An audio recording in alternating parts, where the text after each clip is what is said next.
Okay. Please find your seats, please, and just quiet down for a moment.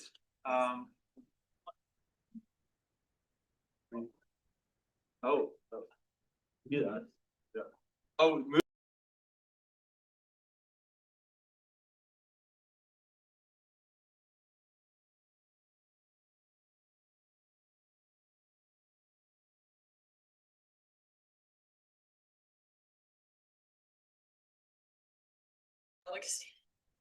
What?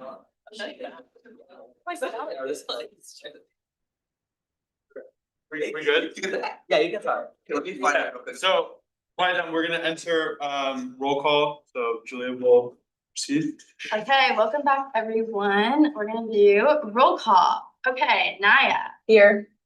Musa, Here. Aiden, Here. Mo, Here. I am here.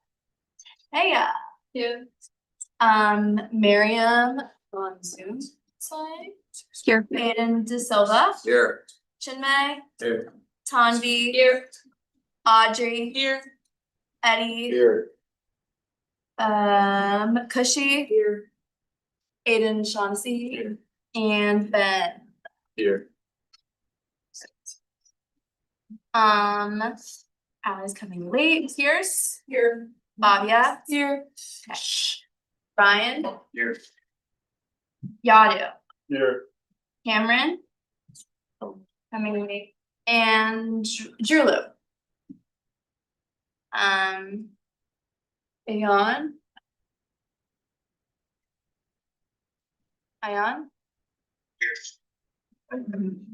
Watching. I just see my people were on it. I don't think we turned off. Stanley, Here. okay. Tanisha, Ratha, here. Megan, here. Michelle. Risha. Gustav. Here. Jess. Jakar. Awesome. Here. Minna. Kennedy. Andrew. Jeffrey. Here. Melody. Fareed. Maxwell. Anjali. Here. Leo Solka. On Zoom. Here. Angelica. Michael. Alexa, here. And Cindy. Oh, and any members of the public? You can raise your hand and introduce yourself. Start getting names. Get that. Get it for free for This is yours. I'm Mukhtar, member of the public extraordinaire. Yep. Ah. Hi, I'm Remy. Not an extraordinaire, but am a member of the public. Hi, I'm ZK, freshman member of the public. Sophie, fellow freshman and also fellow member. Then also present. Yeah, I'm also a freshman.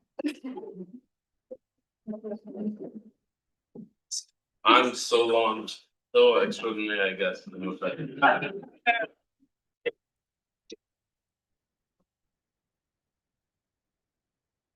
Everyone?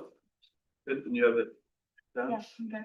Wonderful. Okay, so we'll move to the next portion of the meeting, which is open forum. We'll have 10 minutes of open forum with preference to our outstanding members of the public. This is a time to basically share anything. This is the most sort of unstructured portion of the meeting. So if you have any meetings you've attended, any concerns, anything that's come up, this is the time to share those. And again, members of the public, you have priority in this section. So we'll begin with 10 minutes and it can always be extended.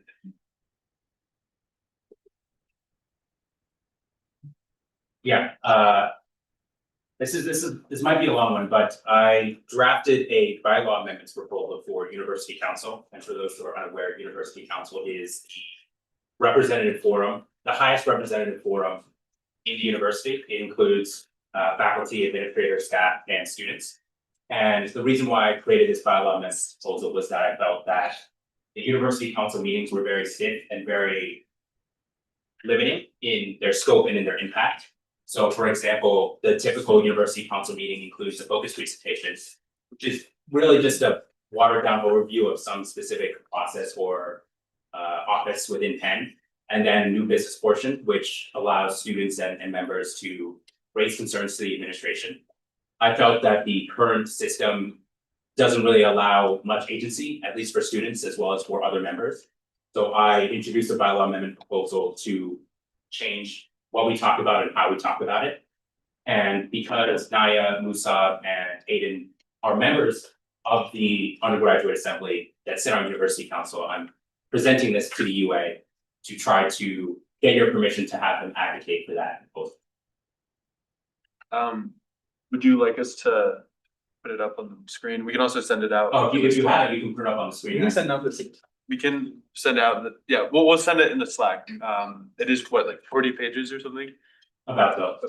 Very impressive work, very impressive work. Yeah, again, this is very unstructured times. If anyone has questions, they can ask right now. Wants to give an overview of anything. Or if anyone, yeah. Mukhtar, can you give a little overview of it or? Yeah. And when you mean overview, do you mean of the specific changes that I want to make or more so? What are the most important changes that you wanna make? Yeah, you can just go over The most important changes include adopting attendance requirements. So currently on paper, 95 members are supposed to attend University Council.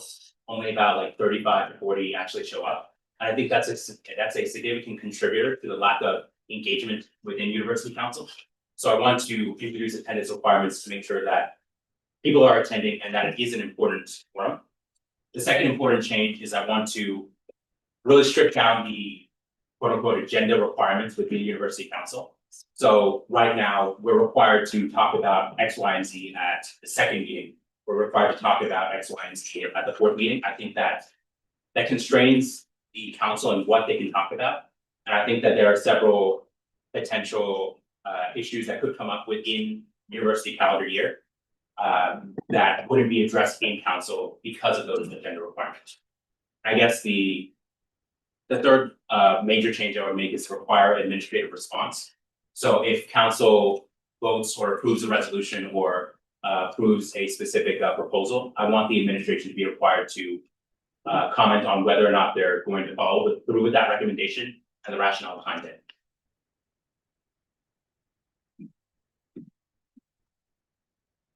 Curious if you could speak a little bit about what inspired this and how your experience with the University Council has informed this approach.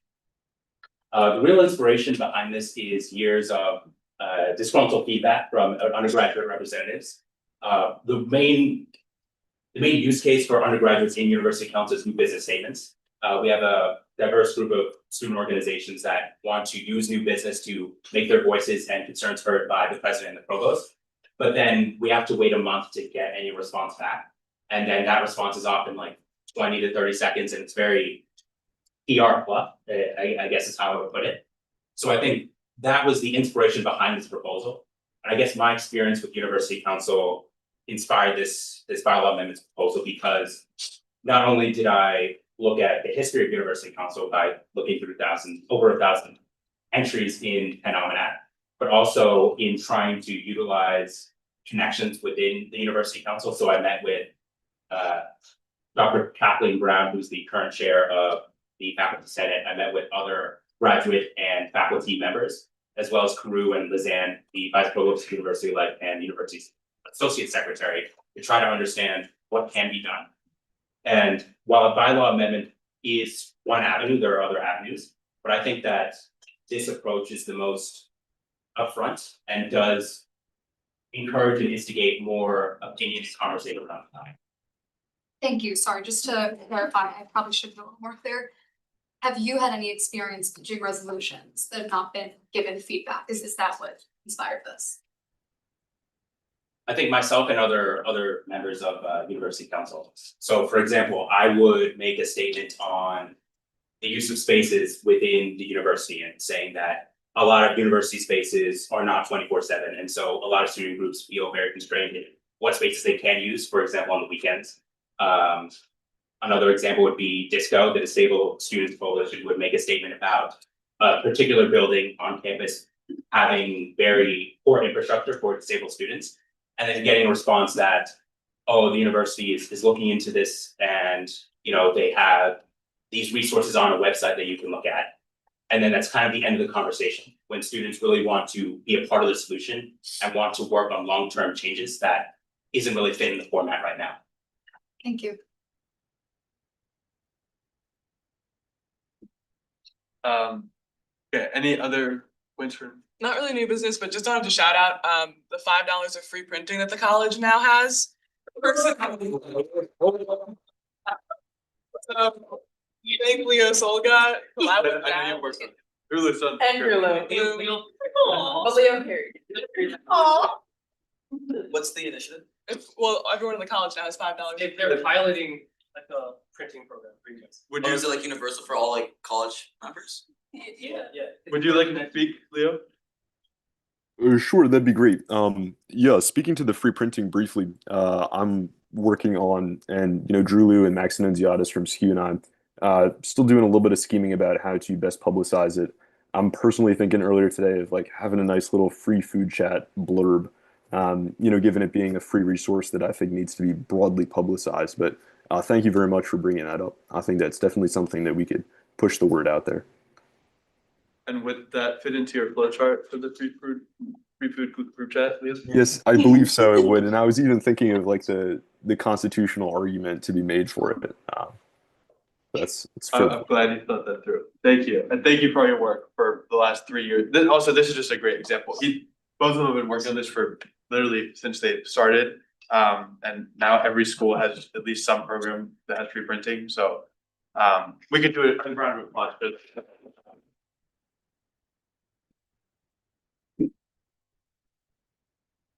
we have other points for open forum? I think we still have a few minutes left.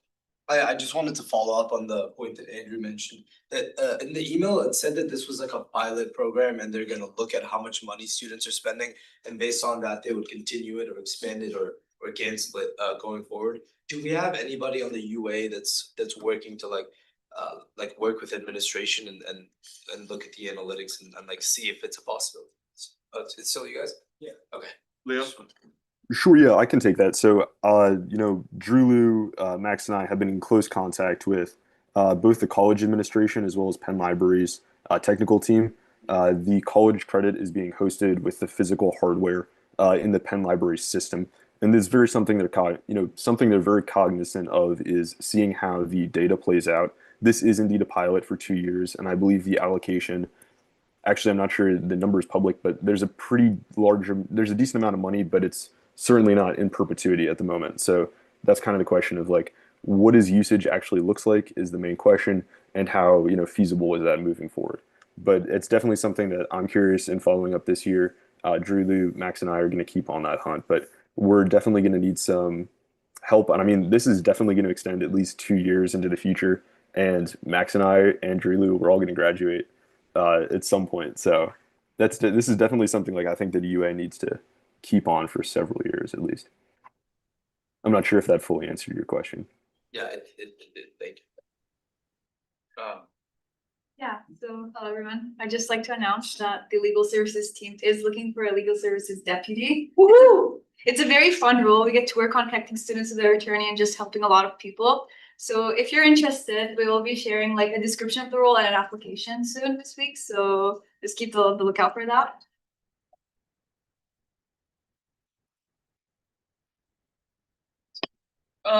Sorry, I don't know about this, but what buildings is the $5 credit applicable to? Just any Penn libraries, like. In Penn libraries? Yeah, so as long as it's not like college house, like the ones in college houses, no. I've had friends ask me that, but the ones in like the various libraries. So have you been able to work on like, because other schools don't have access to their printing credits in Penn libraries? Yeah, that shouldn't happen. Or you mean like expanding it for other schools as well? Yeah, cause like Penn Libraries isn't necessarily a college specific building, like. Yeah. Yeah. I mean, that's an issue because college, there isn't like a centralized, as opposed to like engineering. And I Yeah. think that's their way of getting around that is because everyone's sort of around the boundaries. And that's how they sort of get around the issue of there's no centralized college. Or like, so you're saying like, is there, we Well, should look into expanding it for? yeah, just like, I'm thinking, like, I'm not a nurse Yeah. yet, but like, they have to walk at least 20 minutes to go get their one building with free printing. Yeah. Where college students can go to any Penn Libraries building. So 10 minutes have elapsed for open forum. If Maybe. there are further points, we could entertain a motion to extend open forum. Can I just mention something for like half a minute? I just remembered something. Sure. I heard from a couple friends that they removed free printing programs that were going on in certain buildings when they started this program. Is that true? And do we know what cuts they made? Kelly Writers has, Sorry, Kelly Writers has still has it. Do you know which building? I'm not sure. I just heard that there were certain places that had free printing before. Yeah, so Kelly Writers House, LGBTQ Center, they should still have, Okay, unless Leo, you. I might be wrong on that point. I actually saw, I went to the Kelly Writers house recently and they said, they had a sign that said there's no more food. Oh my god. Yeah, so that might be something that we wanna look into, like what cuts were made to start this program and what's the trade-off there. So if there are any other further points, I would Leo was raising. appreciate a motion. Motion to extend open forum by 2 minutes. Second. All those in favor? Guys, raise your placards. Really? Yeah. And then all those opposed? But if you're, anyone opposed? Yeah. That motion clearly passes. We'll extend, you said By like 2 minutes. 2 minutes. Yeah, Leo. Sure, so, oh, I'm sorry. No, you're so good. That was Chime that asked the question about reallocating and stuff like that potentially. Yeah, Sure. So I just wanted to be clear on this. The cuts were not made anywhere across campus. Like the funding that is going towards the new college credit is from like, and Drew, you might have more information. You might jump in here, but to my understanding, it's like a College of Arts and Sciences like experimental pool of money that they're using to like develop new programs, and this just happened to be a developmental program. So it has no relation to Kelly Writers House. That said, when I started UA printing work like 3 years ago with Sophia Powell, who I actually saw at a party in DC last night. If people remember Sophia Powell, she graduated. But she heard from Kelly Writers House, like Kelly Writers House does not want to be a center of free printing. Like that's not really what they've wanted to be known for. And they've expressed that directly to the UA of like, we don't really want people to just show up and use our services and then leave. Use our free printing services. So I think this is something that they've kind of been thinking about for like at least the past 5 years, at least the past 3 years. but you think it's kind of like uncorrelated? I think it's like coincidental that they've been because they've been frustrated with the fact that everyone flocks to these places to print. Yeah. As a way to make up for it, so I think we think it's like coincidental that they've sought to that same kind of thing. Do you think there's any chance that like, since there's this free printing credit, that more and more places that offered free printing before would be like, hey, we don't need to offer it anything? I think in the current climate, yeah, I think that's definitely possible, but I also like the biggest source is probably just peer-to-peer printing. Like Wharton students have $80 of credit. I print books for my friends. Like I use up all my money for my friends. So I feel like that being still there is like the biggest mechanism for printing right now. So I don't think like anything that's happening is like coincidental. They've probably just been thinking about that. Okay, thank you. Unless there are any further motions, move to reports. Yes, we'll now have our presidential report.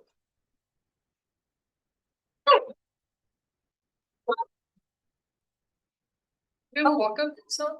No, we don't have any walk-up songs. We'll get them together the next time. Hello, everyone. I'm so happy to see your faces again. It's all the new faces. I recognize some of you from like the tutorials and the SAC fair tabling, so glad that you guys were able to make it over here. So it's been a busy last couple of months on the execs end. This past week, I was a part of the Penn Forward launch. I'm sure a lot of you saw the email that went out from President Jameson on the 3rd. Basically, it is this new strategic initiative, and the purpose of this is and I quote, "meeting the opportunities and challenges of a profoundly changed landscape for higher education." There are 6 working groups. I sit on the one for undergraduate education alongside Max Nunziata as student reps on that, he's the chair of SKU, general chair. And this is led by the new vice provost for undergraduate education, Russ Compasso. This is a huge initiative with a really fast timeline. They have brought in external consulting groups, does McKinsey for this, and they hope to have by December recommendations and then plans for implementation for spring of 2026. So it's moving pretty fast. I'm excited to see how it turns out. I also had the Council of Undergraduate Deans, which was a joint meeting with the undergraduate working group on the 27th of August. We got to actually meet Russ and Kelly Jordan Shuto for the first time. Kelly is the new VPE for graduate education. Previously, it was just one role, but now they separated into 2, being undergraduate and graduate education. The NSOAI team, which is New Student Orientation Academic Initiatives, and the Office of Religious and Ethnic Interests were also there. NSOAI shared pictures and survey feedback from NSO, and then the OERI office talked more about their office and how their office can be worked with. And then this past Friday, Cabinet met with residential services and CHAS for the first time. They were our first admin meeting, so we were super excited for there. Some of the topics we talked about was the university policy for handling mold and rodents, university policy for handling misconduct by residential advisors, time slot and house selection protocol, moving cart data / QR code tracking, microwave removal in college houses, updates on the elevator renovations at Harville and Harrison, and then data on Penn students living on campus and quad renovation status. Does anyone have any questions about the topics that were discussed? And I can give you more thorough details. I just didn't list everything here for the sake of time. Yes, Rafa? Yeah, could you expand on the microwave removal? Yes, so basically their answer was it. So a lot of the houses had microwaves. My understanding is this year there's a lot of houses that don't have microwaves. So shock to a lot of students. Apparently they sent out an email to everyone who would have been affected. So you guys should have gotten some type of communication about that. Or actually, I think it was kind of hidden. In the itinerary. I think it was more so like, check the website to see updates. And what their explanation was basically some of the microwaves were stopping working, and for the purpose of consistency, they just removed them all instead of replacing them. So I'm sorry, Tim, we thought they were gonna have a microwave. Thank you. They were donated. Yes, those microwaves that were still in good condition were donated, as well as some of the furniture from the quad renovations. Anything that was in good working condition was also donated to local West Philadelphia community. What's Is this a continuing into the future decision or? They did not say. So I'm really not sure how long this policy or this new thing is gonna be. We did ask, the response was kind of indirect. Okay. Any other questions about any of the topics that we discussed? And I'll actually use this as a moment to announce, so as current members, I'll come back to you, sorry. As current members of the assembly, we are rolling out a new master drive for all the body. It is the UA 53rd master drive. Julia might talk about it a little more in her section. You guys will get access to that later tonight, and you'll be able to see the CAB minutes. Everything will be centralized in that spot, the GBM minutes and agendas, etc. Eddie? Can you speak more to like the elevator renovation? Yes, I can. Give me 1 second. Okay,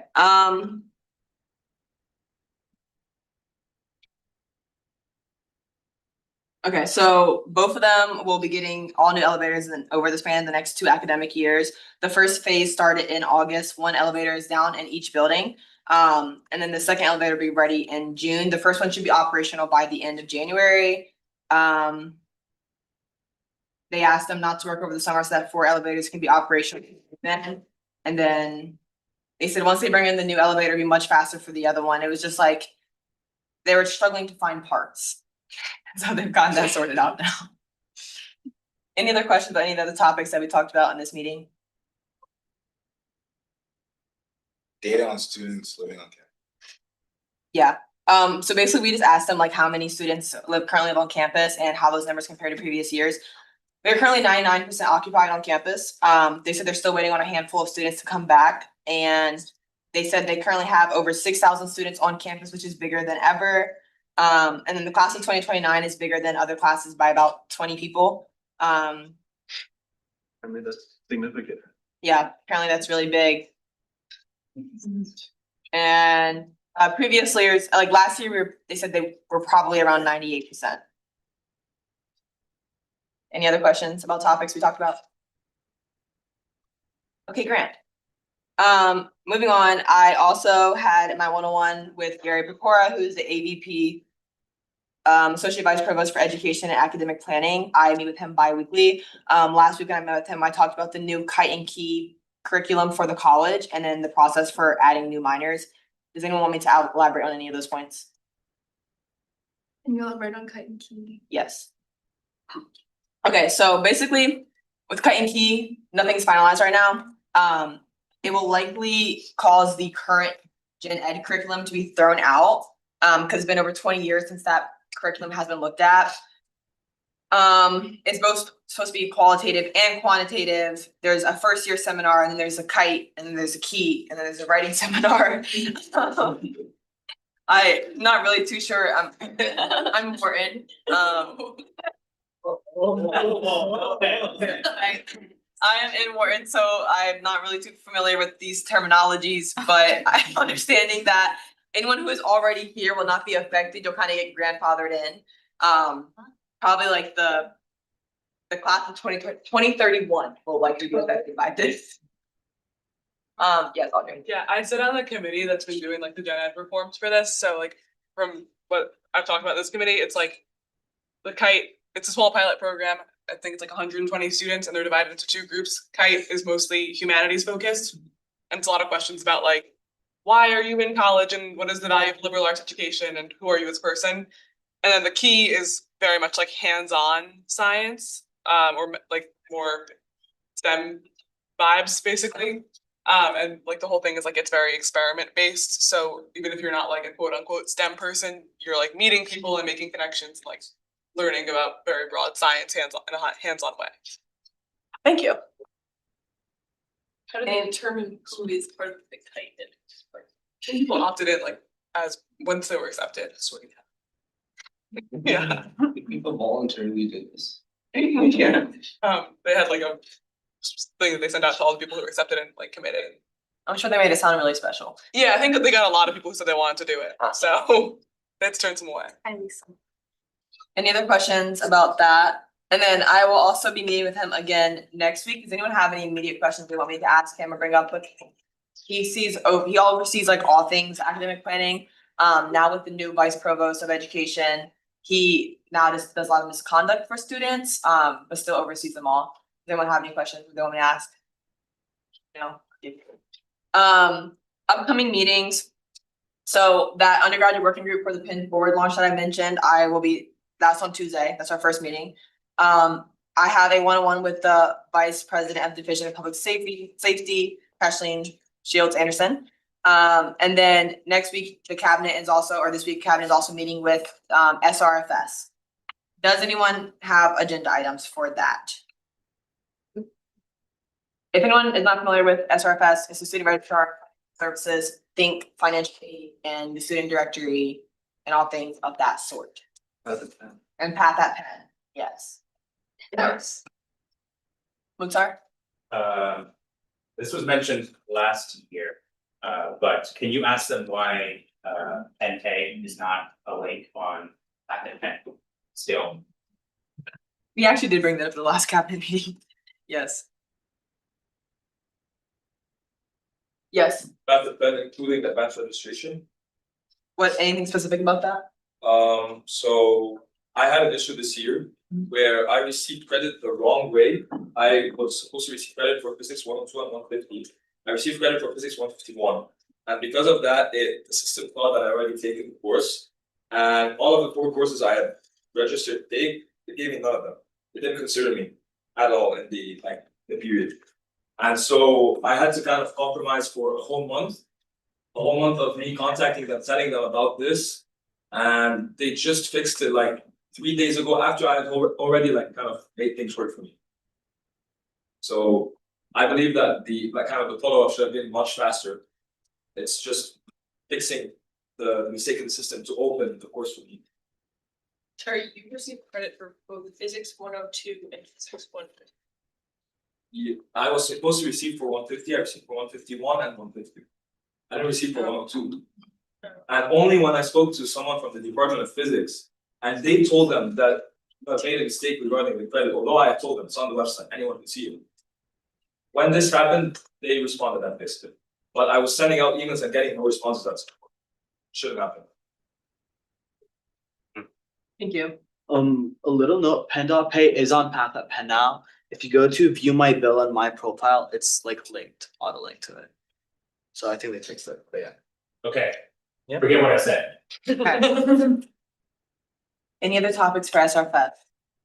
We need at least a good like 3 more, y'all. This meeting's gonna be super brief otherwise. So yeah, I got plenty. Okay, I'll come back to you, Alexa. I know there were like a lot of delays in financial aid coming out over the summer, so I guess kind of just like how they handled that and like the volume of like calls they ended up getting, because I know that they were getting a lot. I feel like that probably has something to do with the new what is it, Quaker Commitment. commitment. I'm sure like with the way their structure is set up, probably changes a couple things, but we'll definitely ask about that. So hand in this area now, Quakers. I'll talk about this issue, but it probably is representative of other things too, but there's an issue with Orgo. Where if you sign up for Orgo without lab, and then you wanna add the lab, you can't do it because the course code for the lecture is different if you sign up for the lab versus without the lab. So long story short, like, there's lots of issues with registration when there's a lecture in a lab section for these types of classes and switching back and forth between them. Especially when there's a wait list for these classes, because if you give up your spot, it'll just get taken by someone else when you're just trying to switch your time around. Yes. Class sizes. So there are a lot of very, very big classes of extremely high demand with a very limited number of seats. And I think if like after they conduct the analytics, after the advanced registration and they see just how much demand there is on this class, they should try to kind of adjust the number of seats, maybe create a new class accordingly, because if there are other classes where barely any people want to take this class, I mean, we can kind of sacrifice it and create a new class on that other subject where there's a lot of demand. You know what I mean? That's a great point. I think that's gonna come down, their answer is probably gonna be something about the ability, like the supply that we have professors able to teach that class. So, but that's a great point to bring up. I think I saw a hand, Pierce again. Making it clear that when there's a specific section reserved for LPS students, that it's clear on Path at Penn that that section is reserved for LPS. Shaughnessy. I was just gonna ask about the DP meeting and about like if anything was discussed. Was that was a past meeting, right? As a month section. It's in his. Oh, right, I just. You're good, but he'll talk about it and we'll explain sorry. what's going on with that. Yeah, Mo. Follow up in the LPS and maybe they can like separate LPS seats versus like seats for non-LPS students. Like clarify that, yeah. Okay, and then. So I'm not present with that. Right. So we're still in the add-drop swap period right now. I don't think during that period, they should be too kind of pressure us too much with assignments and especially quizzes. Especially because of the problem I was facing, I had to pull an all-nighter because I didn't attend any math class because of registration issues. I couldn't register, and so I had to study all of the content alone for the whole night before I took the quiz. So I think obviously they have to kind of start teaching, or else there's no point in coming to university in this place. But in the first 2 weeks, when we can still switch classes, they should kind of just lower the pressure a bit until September 9th, where we can kind of kick off. What class was it? Well, What class was it? math 1410. And international relations is like 150 pages every day with annotations. Intro to IR. Whoa. Welcome to college, bro. They haven't quizzed us on anything. That's why I think it's open. Just A lot of content. Yeah, alright, we'll bring it back, I can talk about intro to IR. Alright. So a quick response to that, what they do usually is they let students like at least take an exam or a quiz to see if their grade's gonna be good, usually, like test out what the class is like, and then they can drop it in time or change it. That's like, I know a lot of people on the other end, like they advocate for more like quizzes or exams before add drop, so they can like decide if they wanna continue with the class or not. Right. We make it so that like diagnostics, just like there's a math diagnostic. They also make it clear that you can go to the lecture and not be registered. And then this is also gonna come down to each individual professor. All the professors here are tenured, so they all have complete autonomy to do whatever they want. We can't force a professor to do anything, but what we can do is like prompt to CETLI, which is a Center for Education, Technical Teaching, Learning, some things. They oversee the professors, so they can advise them not to assign as much work, but for the reason they said. Yes. I want to add on to the point, my friend also had this problem where he switched over to civics class. And his professor would not let submit the homework, like, it's like past the due date and then he couldn't even make it up. So like, I feel like that's kind of annoying, he got zeros for all 3 homework assignments. Because he switched into that class and he was not able to like take. He did have a bridge. Oh, Yeah. I see a couple more hands. We can move this to Slack. Just try to Slack me. I'll send a message on the Slack and then we will add that to the agenda as well. I do wanna move on here. Okay, thank you for that. Like I said, I have another one-on-one with Gary before. Wait, oh, Leo, did you have something, by the way? I'm so sorry. I saw your hand. Oh, I Briefly. did have something, but I could also get you on Slack. No need to. Well, I feel bad because you were raising your hand for a minute. Oh, I was just gonna say if you could please bring up Ben Franklin Scholars Diploma distinctions, due to the specific Path and Penn distinction in the class. But you know, that might be like a longer term thing, but good to bring it up again. I brought it up last semester. Thank you so much. And then, well, I have Musab, Aiden and I have University Council this week as well. Okay, thank you.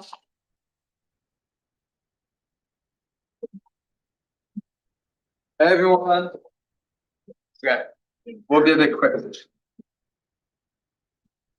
Mehmet Mukhtar, Katie covered everything about the bylaws. I had UC steering. Essentially, this blurb is what University Council is about. Every year, there's 12 groups that the NEC chooses to sit on University Council and give their opinions to the higher admin. These are the 12 groups that have been selected. Reach out to me if you want to get their contact information, know who to talk to, or want to learn more about them. Then 9, I had a meeting with the DP. We met with Jack Lackus, who's the head of DP opinion. Good news from this meeting came out. We're going to now set up a permanent weekly DP like opinion column. That's like a UA guest column. So essentially, we just get a free opinion article every single week for the UA and the DP. Really excited about that. Our lovely comms committee will be taking that over. Woo!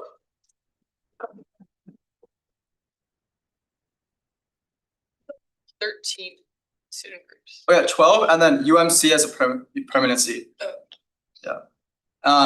I want to also emphasize this year we're going to be very like out there in communication, and we really want to make sure people know what the UA is, know what we do, and be excited about the UA. So don't be afraid to tell people about what the UA is. Recruit people to run for EM seats or apply for AM seats. We really want to maximize the amount of communication we're having this year. Wait, I wanna just say something, just like to that point. We had, I should have highlighted this in the beginning, but so our participatorial this year had 50 out of 50 signups. We were super excited for that. Last year we had 3 people show up, so that was a huge increase. And then when we did Sac Fair, Taylor, which many of you helped out for, we had over 130 people sign up for our interest form. Yeah. And then I met with Katie Bonner. We discussed UA steering. Here are the dates for UA steering. Every single person has to attend 2 out of the 4 this semester.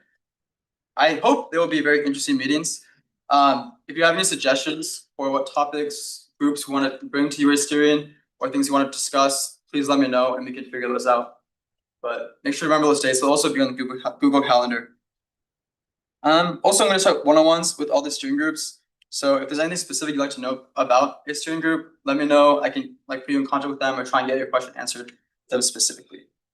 Okay, then we had UC Prep. UC Prep is just a thought incubator for all the steering groups we meet before we have University Council and go through all the statements. And then we had a University Council meet and greet, which is essentially a bunch of various administrators, and we had an informal breakfast with them and the UC reps. Okay, upcoming meetings, 9 meeting with Karu. Mo, Yadu, Aiden, and I meeting with Katie to discuss budget committee and the way budget committee will interact with the new SAC model. And then we have University Council on Wednesday as well. Anyone can come watch if you would like. It's in the Hall of Flags from 4 to 6 p.m. Just email this email to register. That's all.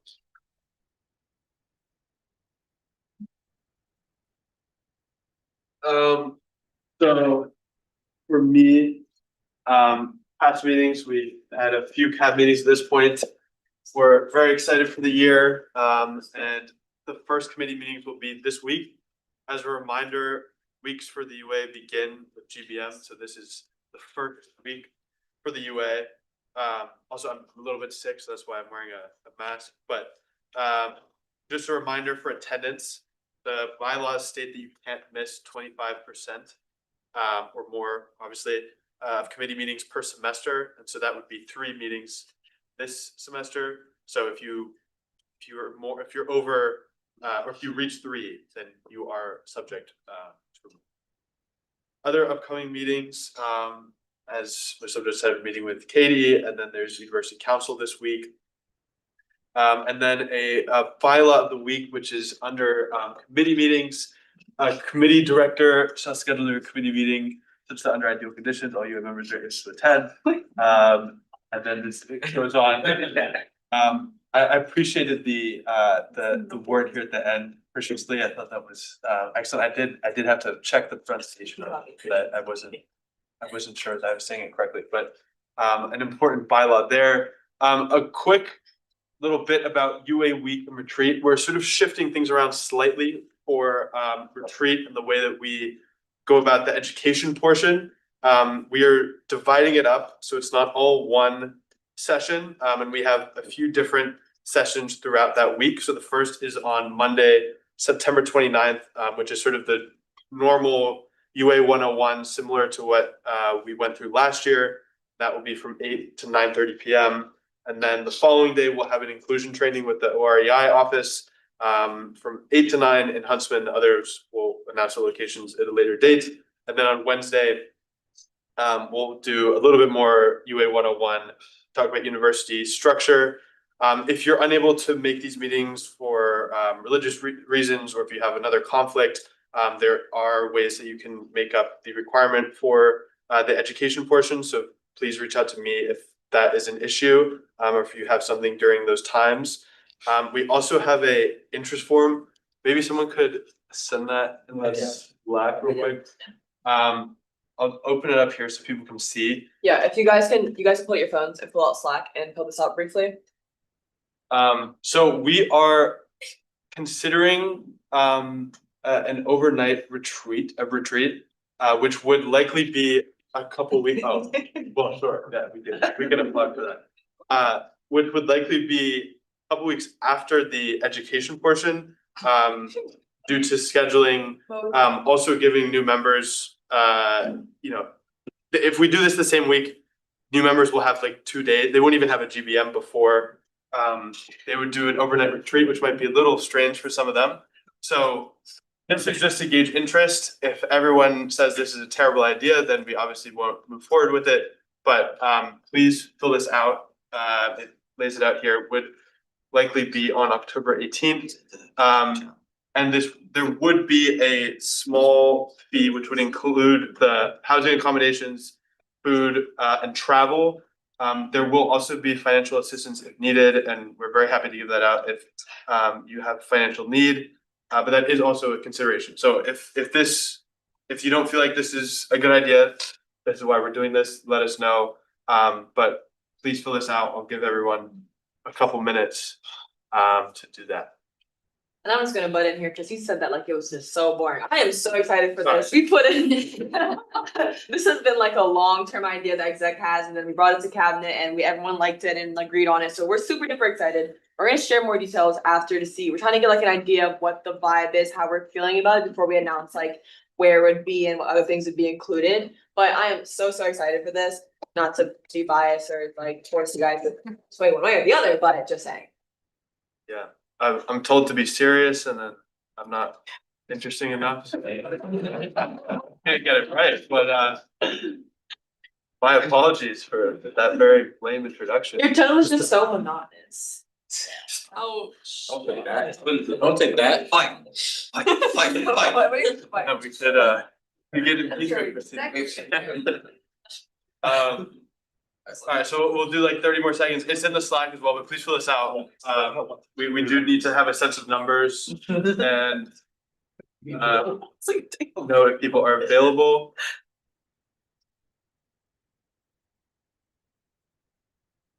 Okay. Great, thank you all. If you still need to fill it out, please continue to do that. Moving on to the AM attendance requirement. We spent a lot of time talking as an exec over the summer and over the last few weeks. And we want, we know how important AMs are to the assembly. I was an AM when I started. I lost my first election. Ria and Xavier both were AMs at the start, and they're obviously an incredibly important part of the UA. And we want them to be present as often as possible. So we have decided to have the AM attendance requirement be 5 GBMs this semester and next semester, and that's still less than half of the GBMs throughout the year. But that is the current requirement. The bylaws sort of allow flexibility for the speaker to determine the attendance requirement. So from this point on, we will have AMs will need to attend 5 GBMs per semester. Then moving on, I'm sorry. But what did you say, just for like? It was It was 3. three, yes, So now it's 5 out of 12. yes. 12 for this semester. Yeah. Yes. And I'm sorry, are there any other questions? Right. No. Okay.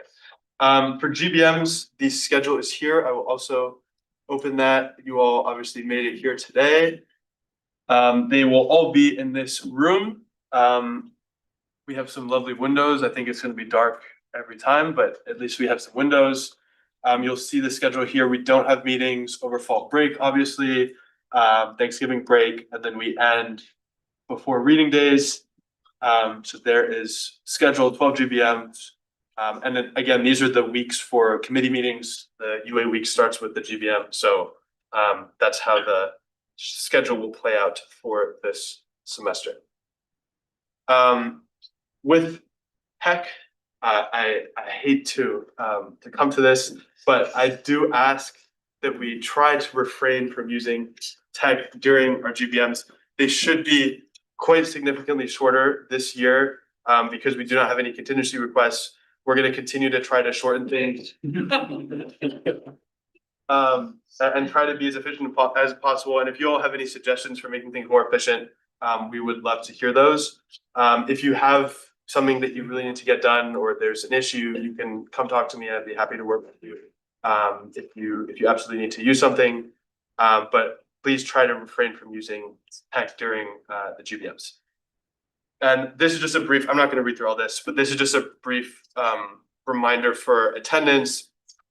For elected members, you can't miss more than 35% of GBMs, which I think is like 4 point something. Obviously, there's not, yeah, here it is, 35%, which is no more than 4 for this semester.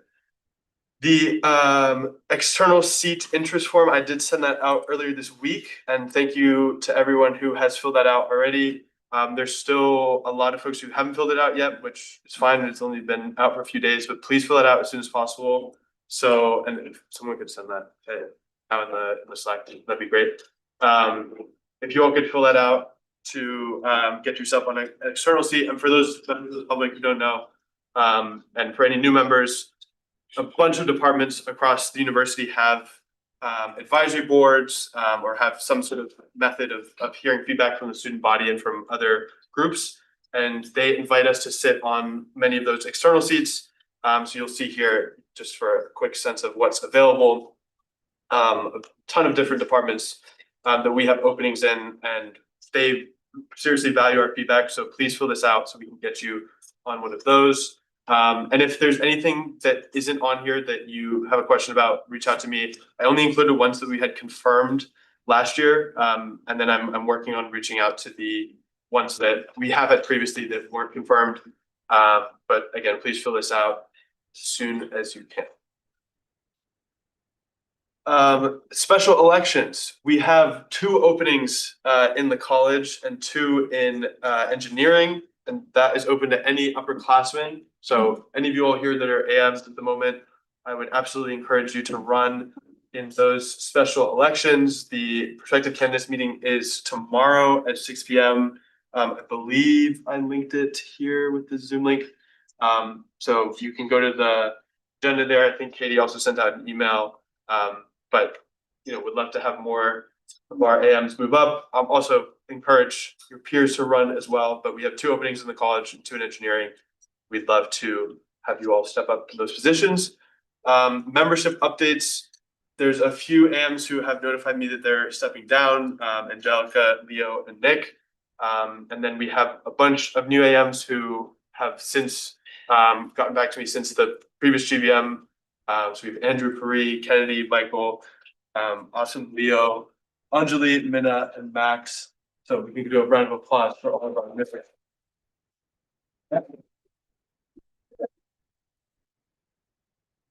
Congratulations to them. I just wanted to give a quick update with our fantasy football. Oh. That's not over yet. I did prop out the projection. It wasn't necessarily favorable in my. Living in losing. Right now, but you're still projected. Naya, No, this it's is a much good close. give you a more. Oh. Your projection. But we have lots of fun things like this throughout the year, March Madness, football. One person. So it's not all serious all the time. We have some fun now and then. And then we'll also move on to the member of the week. We'll do a drum roll. Happy to announce that Taya is.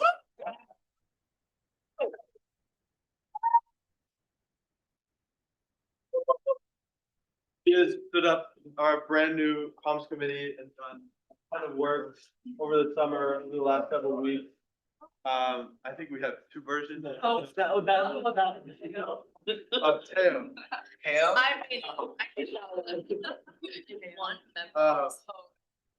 So congratulations, thank you for all the work you've done. I looked at our Instagram. Over the last 30 days, we've gained 400 followers. And approaching 90,000 impressions over the last.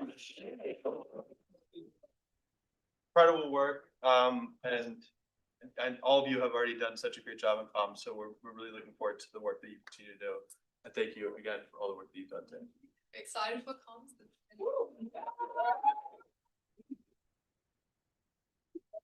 The body's like super familiar with the new structure of the comms committee, so during your section, we'll definitely allow you to go.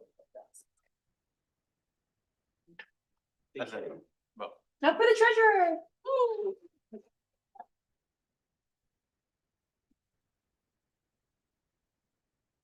Okay, so for past meetings, because I'm also on SAC, we had a SAC exec meeting. We talked about the updates to the SAC online portal and the new subcommittees for the funding model. I know there's been a lot of information and issues with SAC Fair and SAC online, all the clubs not being registered and deadlines not being met. So we worked on those. For the upcoming meetings, I'm meeting with Katie Bonner on Wednesday and having our SAC exec meeting on next Friday. And yeah, if you have any questions, let me know. UA contingency per the new model, it doesn't exist anymore. No more having to go through 9 requests on food and travel, so we're done with that. And we're gonna have a quick presentation about the budget committee and the new funding model for everyone to learn about it. Okay. So. Please pay attention here, this is important. Okay. Also a reminder about the no tech policy. Okay, so UA budget updates 53rd session. So right now, so the budget initially was over $3.1 million with an increase of 2% per year. Then we had unexpected budget cuts, and throughout 1 week we had to drop to $3,010,000. Yeah. We allocate money to the following entities. The biggest one is SAC, $1.6 million. We looped a lot of funding boards into it. And here we are, number 9. See, we don't give ourselves that much money, but oh well. What a shame. Yeah. Okay. I wonder why Is that? Why should you care? We're all part of clubs on student campus and we're all affected by the new model. So just learning more about this can help you, you know, figure out how to operate finances with your clubs. This is how the old SAC model worked. So the spring semester of the prior year, SAC will meet with all student clubs and they set a specific budget for the school year. And then during the school year, if they need more money, they can submit requests and they would be presented on a monthly basis on in a SAC GBM. It was not the best thing. And besides that, clubs could request from other funding boards like UA Contingency, Spectrum, and many others. But now what we're doing is a new SAC model where in the spring semester, you still meet with all student clubs and set their specific budgets. But now SAC is divided into 4 subcommittees. Like some of them are for cultural reasons, some of them are for performing art council, sports, and one more that I forgot. Academic, pre-professional stuff. And what we're doing is members of the public and of those clubs and from budget committee will sit on these 4 subcommittees. They will evaluate applications based on a guideline and a rubric and score whatever request is sent. And then they will be sent to the SAC vice chair and to me, will review them and approve and edit accordingly. Now keep in mind that this is a very brand new model and things will need to be adjusted as we go through the process. The first week was really bad, so hopefully it doesn't happen again. What will the budget committee do this year? So primarily sit in one of the 4 subcommittees and evaluate budget requests. And give your input on the funding model and propose changes that will impact the university and undergraduate body for years to come. Small note that Rodney, who's one of the amazing guys in OSA, was telling me. So SAC Online was created by someone like 20 years ago, and he worked on it for a year, graduated, and never saw what it was like at Penn. And his impact lasted 20 years and more. So you can never know how much change you can do. And then you can have a say in where the student dollar goes. It's over $3 million, crazy number. You can decide on who gets what. And then you can help create the school-wide budget for the upcoming school year. That's over $3 million. And then sit on funding steering assembly and meet with members from different groups on campus. A lot of things planned for this year, and I'm so excited to make budget committee a fun and effective one this year. That's it.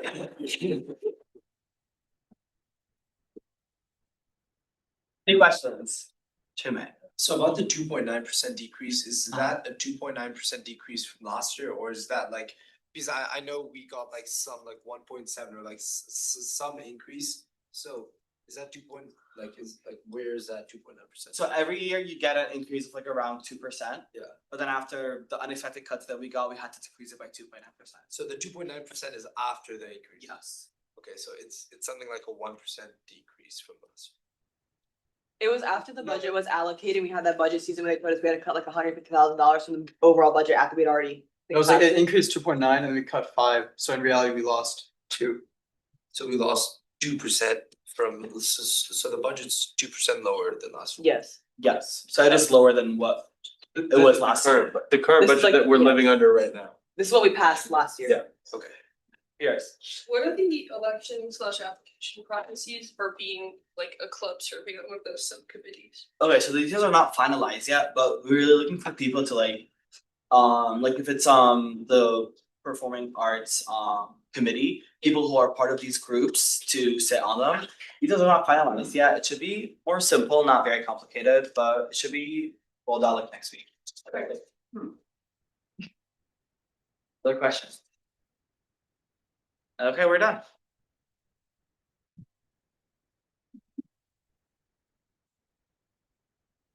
Okay, secretary's report.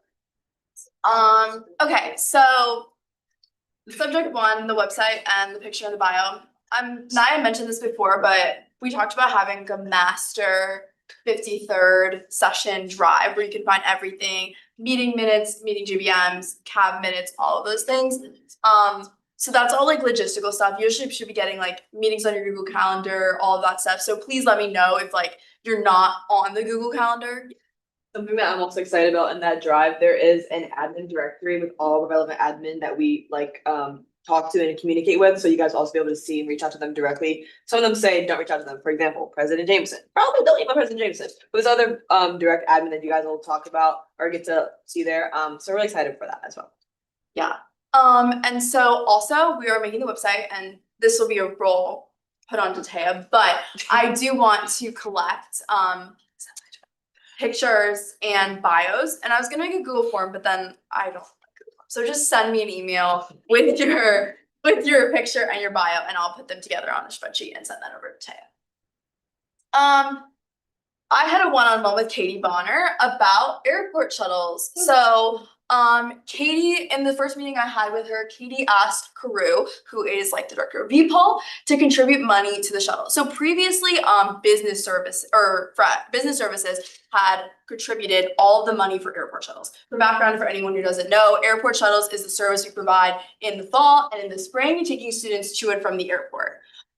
And so business services had provided money for the service for many years, until last year they said, oh, we're not doing it anymore. Naya, who was our wonderful secretary, negotiated for business services and VPOL to split the money so that it was fully taken care of one last time. But this year that is not the case. So I asked Karu to contribute money to the shuttles. He said he would contribute $3,000, which is a decrease from last year, to the initiative. So we're gonna have to come up with the other half. As an exec and cab, we were discussing ways to do that, but I just wanted to update you guys on the status of airport shuttles. I will also be probably making an airport shuttles committee for help with advertising and for like logistics of organizing those shuttles. So stay tuned for that. And so then this is my yes. I do just want to mention, so I think what this new like decrease of the budget looks like for airport shuttles might not seem super relevant right now, but it's gonna look like in the future is all that revenue that we collect from airport shuttles will pretty much just go directly back into it. We're probably likely gonna just barely break even. So this does mean the body will probably expect to have to pay for more things out of pocket, such as merch, which is unfortunate, but it's just the cards have been dealt with. Yeah, she's saying like we sell the money we're gonna come up with for the other 3,000 is probably gonna be from ticket sales. That's what she's talking about. Okay, so then this is for my own project work. So last semester, I served on the selection committee for the VIBES program for the executive director of climate science policy and action. And so they appointed him. I'm just gonna click on this link so you can look at the picture. And so this is any reference with like any project work that's gonna happen in sustainability, something that maybe potentially CES could be working with this office. I'm gonna continue project work with this office, but I just wanted to give an update there. Okay. Upcoming meetings, I'm going to be talking to Katie Bonner again about airport shuttles and just further negotiating prices and talking to exec about what we're gonna do to raise the $3,000, whether that's gonna be for ticket sales or other avenues. Okay, that's it.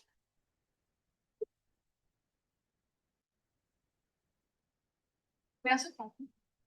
I'm curious, will we be taking new UA headshots like last year, or is that? Yeah, yeah, we will. Oh, The date might be moved up earlier than what we expected last year, and that's simply because Mo found an extraordinary photographer who's given us a really great deal. So just expect to be ready. Save the date for perhaps the weekend of the 27th, 28th.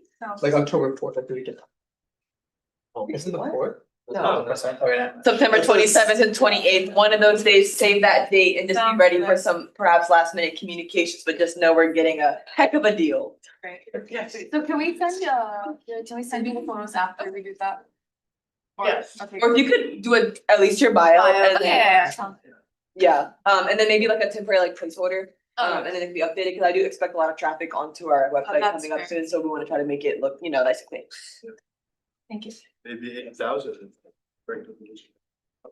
Yeah. Oh no, but no, DSG. There. Yo, what is up? First off, I want to say I'm super thrilled to be working with DHG this semester. We're going to be having our first meeting tomorrow in Venture Lab, room 213. If you're in DHG, I better see you there. And if you're not, you're always welcome to come. I am meeting with Bon Appetit on actually tomorrow, just like talking about like general updates for like dining hall menus, etc., as well as some project work. So if anyone has anything they'd like me to bring up, like your experiences so far in the dining hall this semester, please let me know. Seeing none, I'm going to move on quickly into project work. So over the summer, Tanvi, Stanley, and I were working on the Houston Compost Initiative. Basically, compostable bins in Houston market to take care of like food waste that's being produced by students. So it was supposed to have launched last Tuesday. Due to some administrative delays, it's been pushed to fall break, TBD on that as well. but I just wanted to kind of share some quick information about it in case anyone's interested and wants to jump on the project as well. So this is a quick look at the bins. Whoa, it's so weird having half the screen. These are a quick look at the bins. This is what you can expect to be installed in Houston Market. Is that fake food? It is fake food, and I don't even know where they got it. I ran into actually Weidman at McClellan just by pure chance. I gave him my number and he sent me this. This is what we're working with. So you know what? It's a start. It's very different from what I was promised, but I've learned that is the case with pet sustainability. But what's it called? On the live stream. I love everyone. And then these are some quick looks at the promos that we've designed as well. Like, yeah. Let me see. What? It's good. Thank you. Who said that? It's good. Thank you, Bobia. I assume you said it. Thank you. Yeah. Yeah. But yeah, I guess in terms of general updates for it, I was gonna show volunteering. I'm not feeling like, sorry, the second one? Great review. It's just this. It's literally just this. Yes. Apparently not dining, sustainability did not. I love you, Penn Sustainability. I don't know which one to look into. But yeah, that's some, well. There we go. I was gonna say. Yeah, that's about it in terms of updates. I would expect that, oh yeah, Audrey? Is there any conversation about making any of the containers or like napkins or utensils compostable in light of the new bins? Absolutely, yeah. I know we've like mentioned it a lot in the past. I think because how we're doing is we're operating within the confines of the Green Fund. So with that, it was very specified to these bins. I have talked with them about eventually adjusting to like, single-use compostable utensils and napkins. Unfortunately, in the status quo, I don't know if that's gonna be ready in time, though I imagine that's gonna be either a DHT or CES project this semester. It kind of makes a lot of sense with this being like, an initiative that's gonna last at least for the next 2 years as well. But yeah, I'm trying to think of anything else I should share. That's about it. I guess something else I personally worked on over the summer was an advisory board revamp. So if you're interested in the dining advisory board or the transit advisory board, expect for those to be much more engaging and much more regular this year. But yeah, that is about it for me. Any questions about the meeting with Bon Appetit or the projects? Perfect. Thank you so much. I'm gonna pass it on.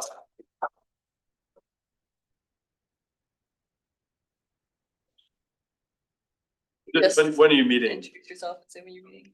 All right. Hey, everyone. To those that don't know me, I'm Ben. I am the Academic Initiatives Director this year. We don't have any.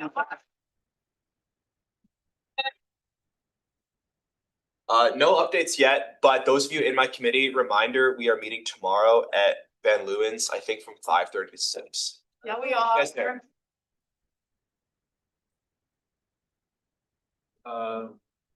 Yes.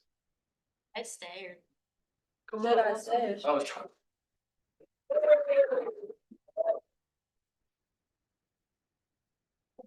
Hi, I'm Alexa. I'm so excited for CES. Best committee for freshmen looking to join. CES is the committee to join. But just quick update, our meetings start this week. Will be on Wednesday from 7 to 8 p.m. in Van Pelt 251. It's in like the Lippincott section, so you have to like walk a little bit, but yep. And then after that, meetings will be in Huntsmith. I'll be providing updates with that. That is all.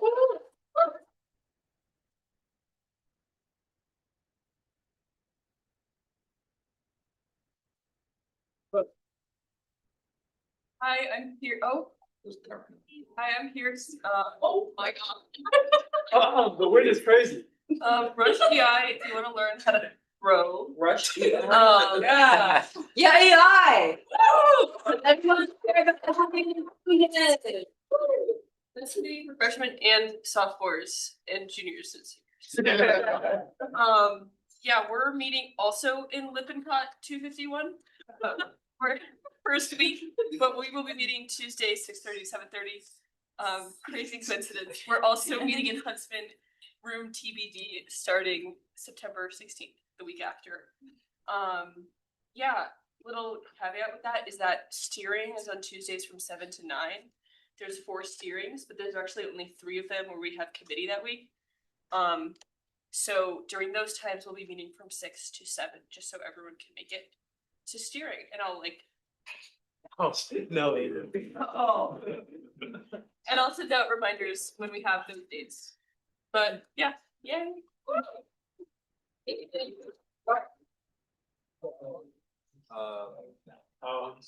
Communications. I don't know what's. I do have, well, look at the file. Communications, yes,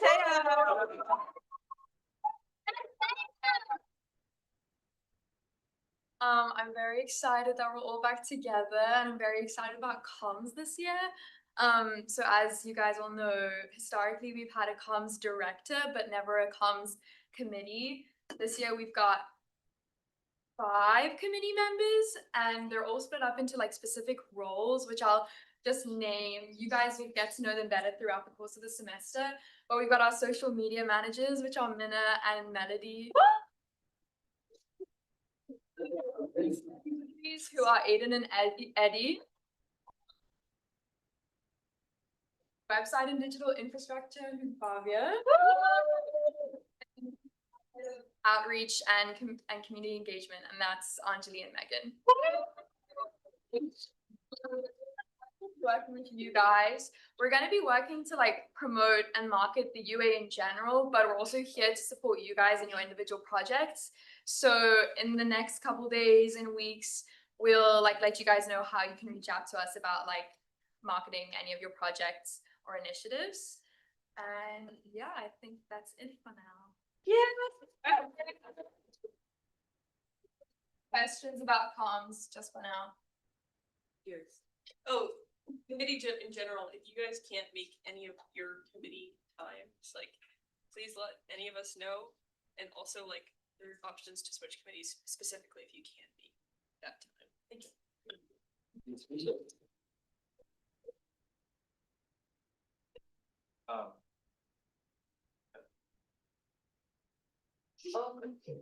Wait, no.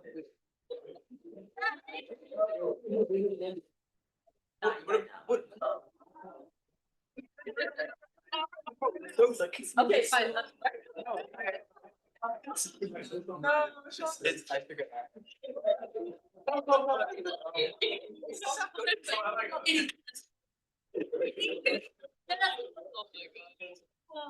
Oh, it is, oh. Yeah. Yes. Sorry. You're You are. Oh, wait, You're not it's doing fine. the whole ordeal. Wait, it's okay, it's okay. Okay, hi, I'm Aiden. I'm the new social chair for UA. I'm super excited. First things first, social committee, I'm gonna send out like a Google form probably on Slack this week if you wanna apply. If you're already like interested, you can also just like reach out to me and we can talk about it. Just looking for like people that wanna get involved in like helping plan social events for UA this semester and next. And then icebreaker. We'll do that at the end. We'll do that after? Yes. Okay. If there are any questions now, if not, just Slack me.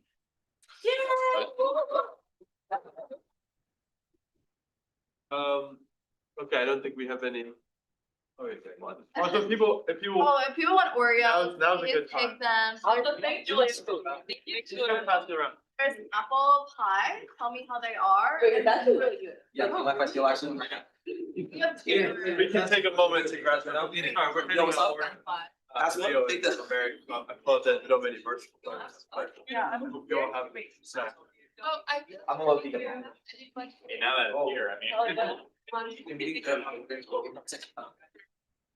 So Yeah. I'm curious, you can take yourself there. Yeah, just like, yeah, like, it's more like. Okay, I don't like apple pie, right? I don't get it. Like, yeah. Yes. Now they're not running away. Wait. I'm real blind. Look, Thank you. And that's what no one would already in. Oh, very good. They plus your Wait, on to the. Sorry, look it over. I don't know these ended up putting them so bad. No, I actually put it on first. I thought it. I guess people. I thought it. Wait, that's not sexual.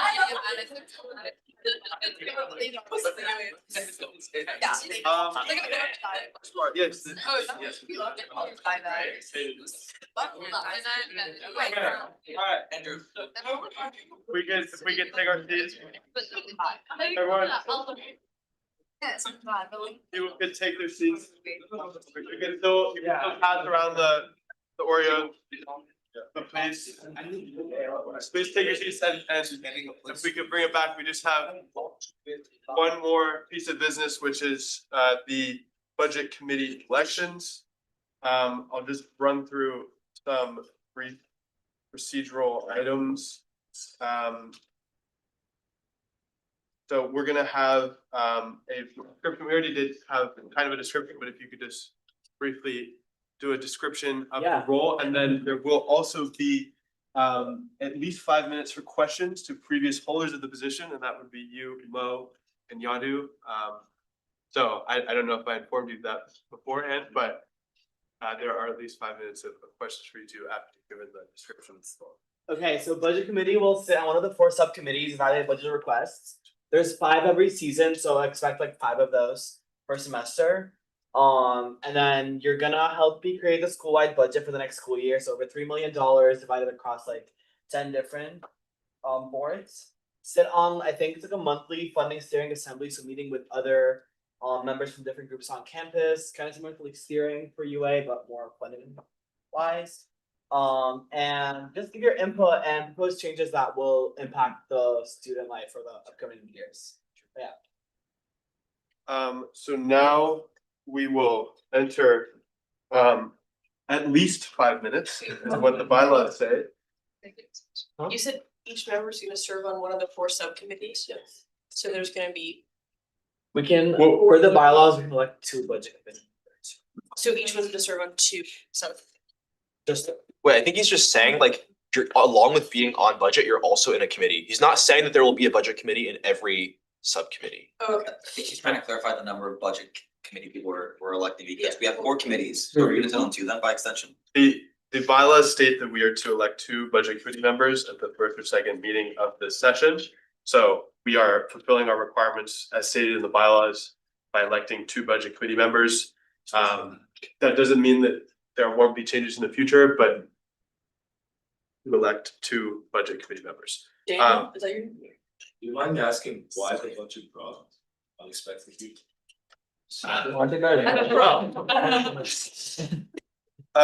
What there were some changes from the federal government in terms of their funding procedures.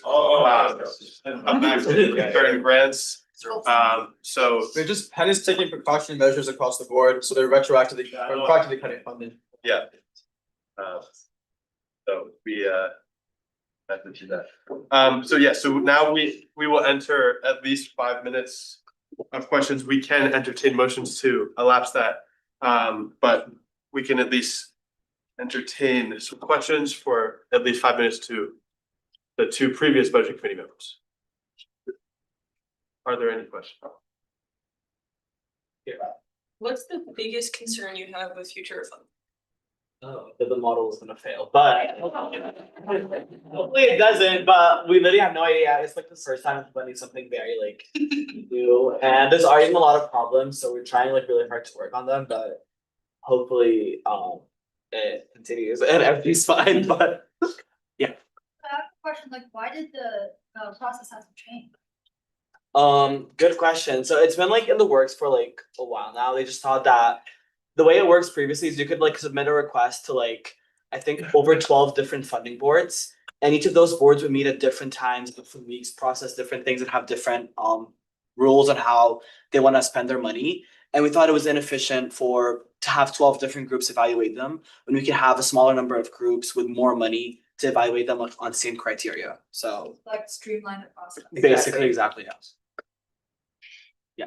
So because like we got rid of the contingency, what are the structures of the meetings gonna look like? Are we gonna be working with other people closely every meeting or Yeah. just like the 3 people? So it's gonna be like 5 funding rounds per semester. So you'll sit on that committee on SAC and evaluate budget requests 5 times a semester. And then we're gonna meet like once, so I guess 5 times a semester after those meetings happen within SAC. During budget season, it might be a bit more depending on availability to meet with like SKU, NEC, SAC, and all the different entities that we fund to ensure that we have a good budget. Yes. Do you think this new like method will negatively impact a lot of groups In my understanding is that they're not going to support conferences anymore, and for example, the local groups that like support minorities such as SHAP, NASB, SWE, they all rely on like this budget for the conference. In my understanding is that it's not going to happen in the upcoming years. I think there's like limitations on the amount of money that they can spend on conferences and travel. It's more detailed on the SAC guidelines. I can pull it up in numbers.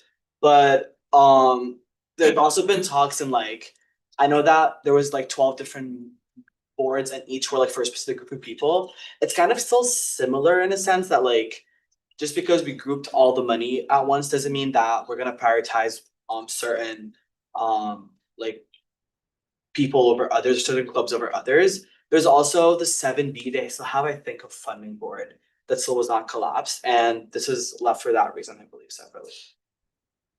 I can also just respond to that really quickly. A lot of those groups in engineering, they get their funding not from those funding boards, less so it's more from like SAC and then also like ESAC and like corporate sponsors. I mean, that is true, but like also like the budget for example, ODI, which is the Office for Diversity, also got cut. So Yeah, like most of our funding came from ODI, and then like I guess that part of it was also like SAC.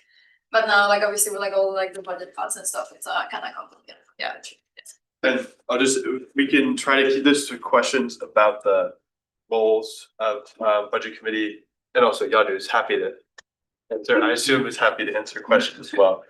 We still have a couple minutes if there are questions about the budget committee role. I can add more about like evaluating the requests. There's like a rubric that's set that you score each request on. So it's a very like, I would say easier process. So yeah.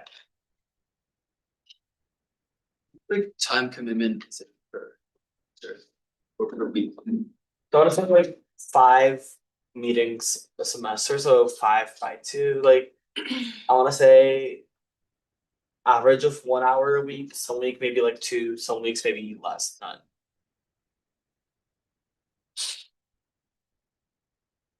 What's the time commitment gonna be like when we get into budget season? Okay, so a lot of the work is done by me. I would love for budget committee to help out, but I cannot force them to like attend meetings with me. But if they want, there's a lot of opportunities to meet with different boards and talk to them. So that may be up to like 4 to 5. Actually, well, yeah, like 3 to 4. So 27 seconds. Second. Second. It's for previous move. Second, all those in favor of collapsing the question and answer, all those opposed? Okay, that motion clearly passes. We have 10 seconds, but we have elapsed the question and answer period. We will now take, we're making things more efficient here. I probably wasted the 10 seconds on that. We will take nominations now, from the floor. Anyone can nominate, you can have a self-nomination, and you can also decline a nomination. There's no seconder or motion required. So do we have nominations for the budget committee positions? I nominate Kushi Patil for the budget committee. I nominate Stanley Graham. And before we get do you accept Aiden to fill this nomination? Yeah, And I also didn't hear. Stanley, I nominate Stanley. Sam, do you accept the nomination? Are there any other nominations? I nominate Pierce. I accept.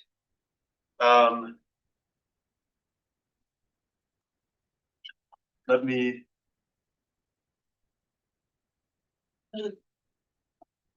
It's checking. Wait, I was debating. we might need to check the legality of We get a VIR check. Is it good? Not a Leo's not. Not a VIR check. Is that good? Is that good, Leo? Good nod or a bad nod? Leo, check on there. Yeah.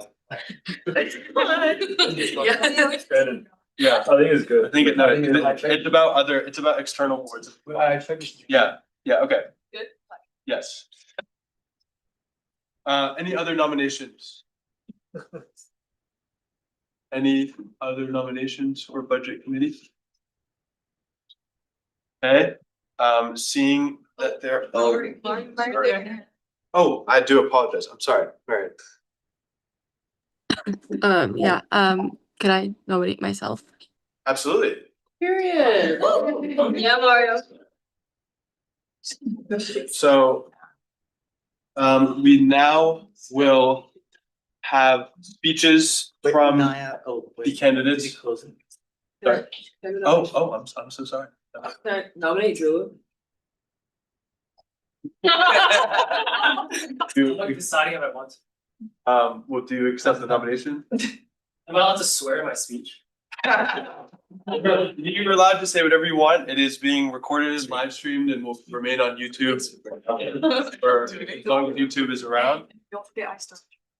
Maybe since it's being recorded, I don't. I'm good. So what? You could also do you- substitute words. There are going up, I want to. Do you accept it? Do you accept or decline the nomination? Decline the nomination. Okay. Yes.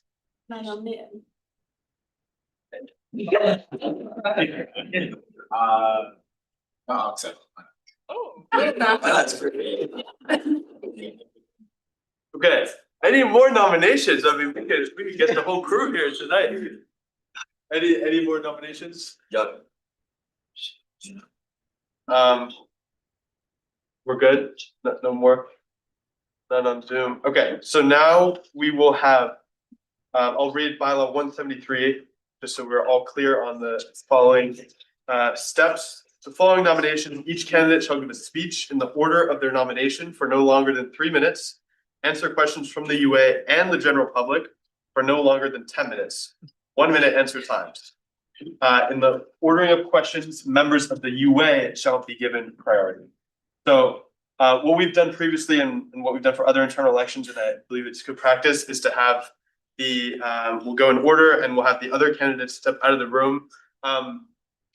Miriam, if you wouldn't mind just leaving the Zoom. Wait, can we just mute it? But, well, it has to be in order of the nominations. Do we mute ourselves maybe? So we need this to be recorded and we also need Leo to be able to Meet ourselves. participate. No, because you. No, because it has to be recorded. Yeah, I mean, Miriam, I'll text you when it's your turn to speak and answer Okay. questions. Okay. Thank you. Okay, so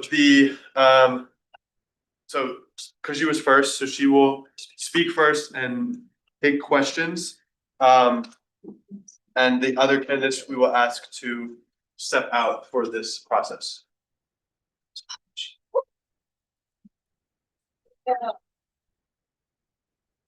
So if you're another candidate, we ask you to step out of the room. Decline, right? Yes. No, I forgot. Birthday speech. We're in or not. Wait, Leo says my goodness, that's okay. No, stand in front of me. I can. In front of you? Yeah, stand in front of the Yeah. Wait, can I stand by the podium? Sure, wherever you want. Oh, that's great. Yes, no. I'm not gonna have the gavel. You have. Like a minute. I don't even get to that Might as well just like say literally anything else that the same speech to choose. Please listen up. This will be speech the first time. Kushi, please listen up. Please pay attention. This is very important and it's stressful up here running. So feel free to start. Hi, everybody. My name is Kushi. I'm a sophomore. And I was thinking about running for BC for a really long time. I was talking to Mo about it. But I think the primary reason that motivated me to do this is because I am part of a student group that is very much affected by funding cuts and just the funding model in general. Club tennis really doesn't get much. So we've been working really hard behind the scenes, trying to get our reputation up, just working really hard in terms of raising money. And I am committed to learning more about the fundraising model and genuinely trying to help as many student groups as possible because I don't want them to be in the same position that we were in. The funding cuts really does not help with that. So if you guys know me, you guys know I'm committed to my work. I am very responsive, very organized, and I am an open book when it comes to working with new people. I make space for new mindsets, new perspectives, and I'm willing to work across the lines with all these different student groups. So yeah, I really am looking forward to just seeing where this goes, and yeah, it's very impromptu speech. I guess my primary reason is just helping people. So yeah, it's just really important, especially given the horrible political circumstances we are in.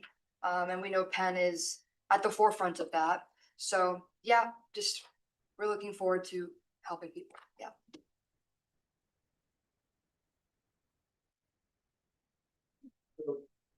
Yeah, your answer questions. So we have a maximum of 10 minutes for questions.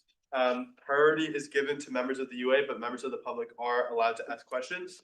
So I will start the timer. Of course, we can, someone can move to elapse Q&A if we want to end early, but we have up to 10 minutes now. And also you can move to extend it. So please, so we'll begin 10 minutes of Q&A with preference to Q&A questions. So I think part of the role of like budget committee is to be a kind of treasurer in training. So it's helpful for those on budget committee this year to have availability next year. So do you know if you're going to be going abroad or going to be like recruiting yourself from the UA for a reason, or do you think it's likely that you'll also be here next year? So I'm actually right now working on trying to go abroad next fall. Nothing is finalized yet, but I've been working with the advisors of both my major departments. So it is likely that I won't be here next fall, but I mean, this is BC for this academic year and I will be on campus. And even though I am taking a lot of classes and I am in different extracurriculars, like UA is a big priority of mine. And I've done a lot of work last semester with Penn Athletics. I was the athletic specialist. I made time for that. I went in person to Penn Campus Rec, Penn Athletics, and talked to them one-on-one several times. So that same thing applies here. Just following on that question, do you think you'll return to UA after the semester abroad? Yeah, I hope so. Like for my senior year, because I can't run. Oh, yeah. If I'm abroad, yeah. Also, I'll just note, sorry, this is just personal privilege. Leo is technically abroad right now and he is still an active member of the UA as an associate member. So if you're abroad, that doesn't stop you from being there. Right. I mean, if I can be an AM while I'm abroad, I will. I just didn't know that was possible. So I think that's really important is how we continuously improve or innovate the UA. What are ideas for making sure BC is like more innovative or like can interact with SAC in a better way? I think because we have a new funding model that just opens up many doors to being more innovative and more collaborative. Just because it's the first year that we are doing this, it's likely that we'll be running into obstacles, but I think the whole point of having a team and working with other students or other committees is to get their insight on how to also improve things on their end. So it's a work in progress, especially because it's kind of the launch year for it.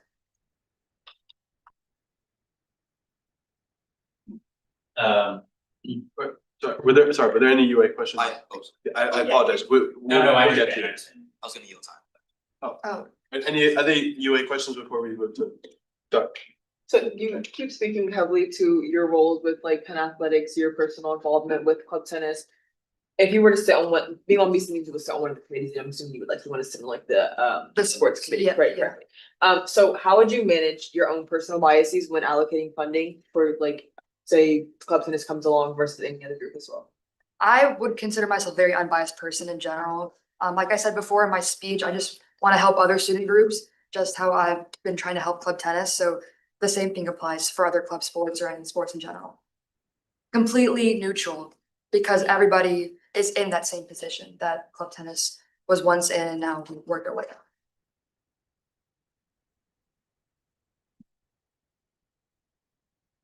Okay. Have you currently or previously held money?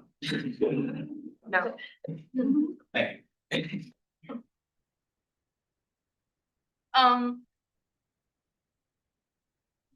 So you remember the UA last year and you went through all of the past budget committee and like past budget meetings and budget allocations. What do you see like could be improvements made to those meetings or that process, and like what would you wanna add or take away? I think in terms of efficiency, I mean, we don't have contingency anymore. So I think that just makes the whole budget process more efficient and just smoother. In terms of like with the model in general. Like I said, it's a new model, so we're not really sure how it's gonna work. But we can only hope for the best and do our best along the way and work together. Sorry, I'm listening Wonder- to you. Just Any other questions? I was just wondering, have you ever like worked as a treasurer or on the budget committee of another club or organization? Yeah, what experiences have you had, if any, that like will inform your role as budget committee?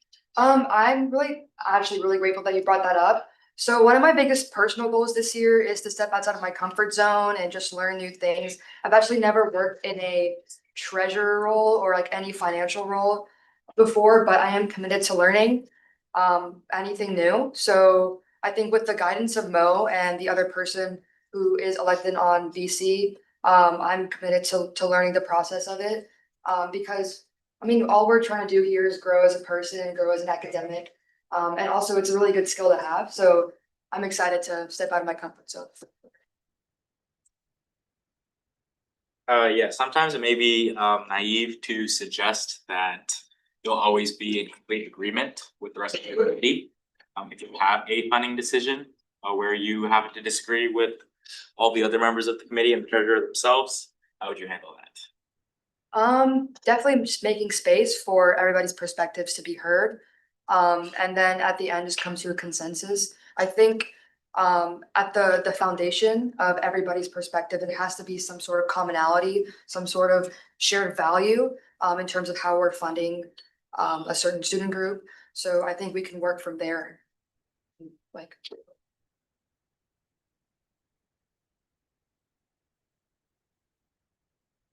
Any other questions? I'll note we don't need to have a motion to elapse because the bylaw states that it's no longer than 10 minutes. So we can just end the Q&A if there aren't any more questions, but I'll have one last chance. Questions? Any on Zoom? No, we're good. Okay, thank you.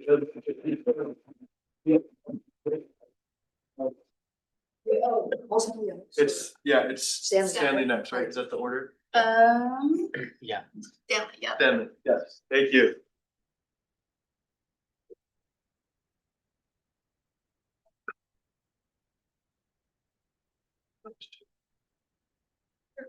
Can we get a vibe check?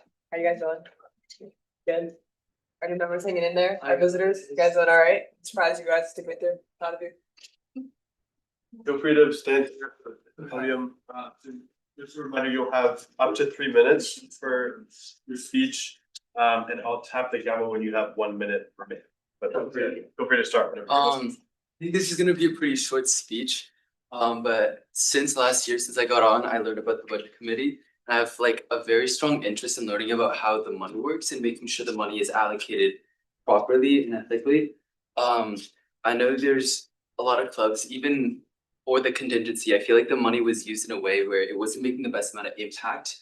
And more so the money was used in a way where I feel like the execs could just enjoy their time at Penn and slightly abuse it, but I want to make sure the money is allocated in a way where I think the most people and the most like minority groups can have a chance to enjoy their time at Penn. I don't think I have much experience in the UA that I could back anything up on. But yeah, so I would like this opportunity to try to be a little more involved in the UA and yeah, have a shot at this. We will now enter a period of up to 10 minutes of questions from anyone, but with preference to the questions asked by UA members.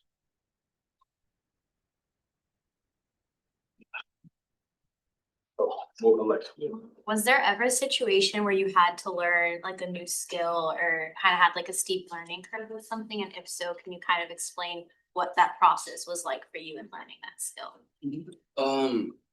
I got an opportunity to go to Singapore this year this summer to a really small firm, and there was much like guidance or like set way in teaching the interns how to do things.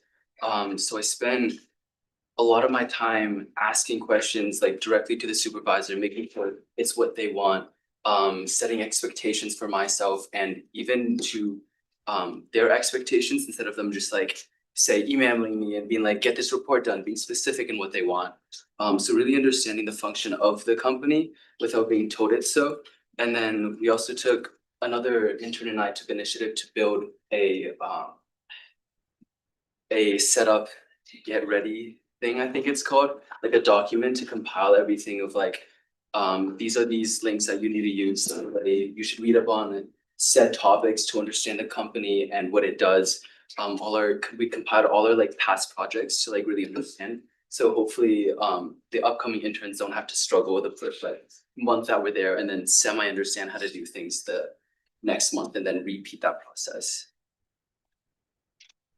I definitely agree that there needs to be another eye on the way we distribute funds. I think the vast amount of decisions that are made in budget committee are not, is the funds being mismanaged within the club, but rather which club gets the money. And so I'm curious to know, when you have to make the decision calculus between what kind of club is more deserving or more willing to get this specific amount of funds, like what are the tie-breaking like details in the club? I think the impact that I wanna make sure is like how many people are actually being affected on it, and like, is this something just for fun and enjoyment that can be like, say we're balancing between like having food for like 100 people, yes, having like 15 people of the exec board of some club go and enjoy like a little like Poconos trip, right? I think that makes it very clear. But then say if there's more of a gray line of like, we're trying to get funding for, again, food, let's just use food as an example of like, say 50% food for a Wharton club who say they can get funding from somewhere else. I think that's more of like a situation based, and we need to like figure out where's the best place to get money, why they need it, how often they're using money, and if they have good practices of like the reason why. I think what my That question makes was getting at, okay, let's follow up, sure. Yeah. Was more like, the decisions are more like X club needs money for like a speaker event, or another club needs money for a conference, and these are like line item funds that could go for those specific things.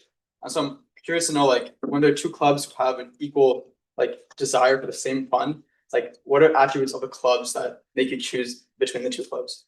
I think the first instinct would be to split, or if there's any way they can raise their own funds like on top, but then to decide, I think we would I personally would consider like,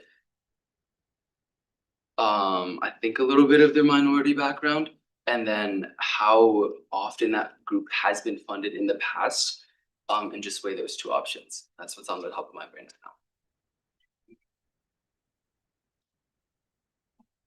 Oh, yes, please. Okay, so you talked about making more room for, like, making sure that minorities also have like access to ample funds. And I know that you haven't been on the UA that long, but I know like as a member of like the student body, I'm sure you're in other clubs and organizations. How do you plan on helping minority groups advocate for themselves and get the funding that they need?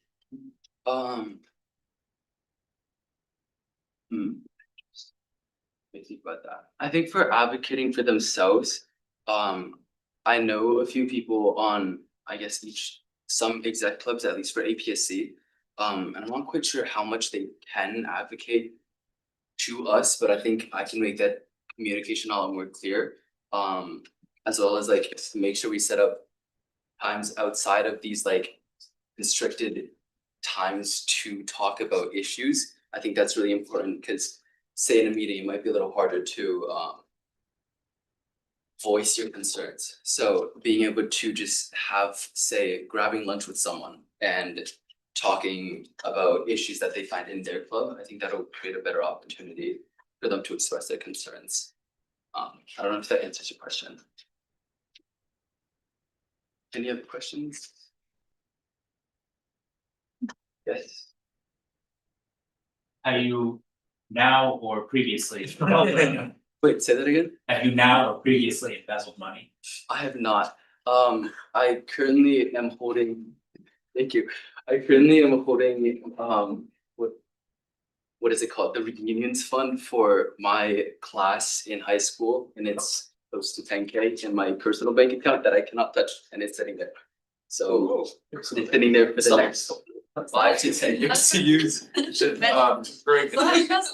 They said do not do that. So Really? I'm trying to convince them right now to eventually potentially invest some or create a plan to, and it is currently landing on deaf ears because they'd rather have it sit there and not have that risk. It's gonna go down. That's what I'm saying, but I will keep pitching it to them. Any other questions? Any from Who's up? Who's up? Oh, I'm sorry. Firstly, I wanna say it's commendable, given the amount of time that you spent on the UA, that you're running for such position. Already. Something I will ask though, like, do you feel like you have a weakness that you'll be able to kind of grow and work on during your time? I think currently I'm not as involved in, I guess, with like the school administrators as I'd like to be. I honestly don't think I've talked to many or much at all. I'd like to be more involved in that and being able to like feel like be an advocate instead of just like taking in everything. I feel like these reports are really cool and interesting to listen and learn about. But I haven't made any sort of advocation for anything me or any of my peers have said. So I think this would be a good first step to understanding like, I think budgeting is a very like difficult and like gray area, especially when advocating funds. So I want to learn how to make those like really tough decisions.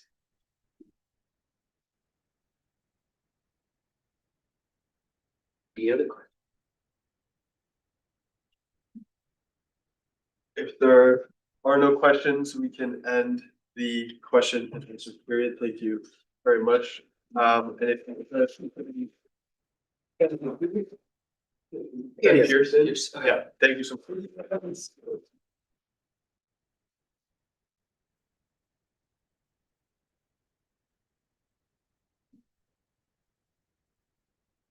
Another awkward vibe check, huh?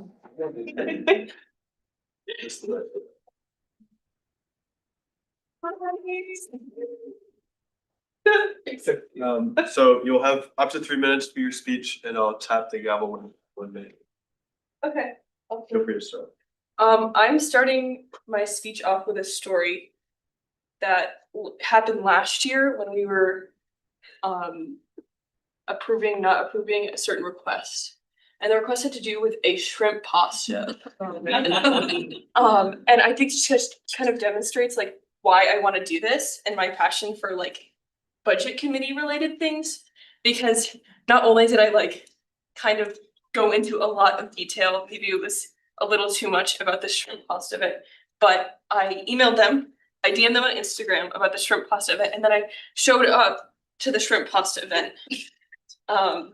Just to make sure, you know, the UA funds were being used appropriately. They were not, but that's okay.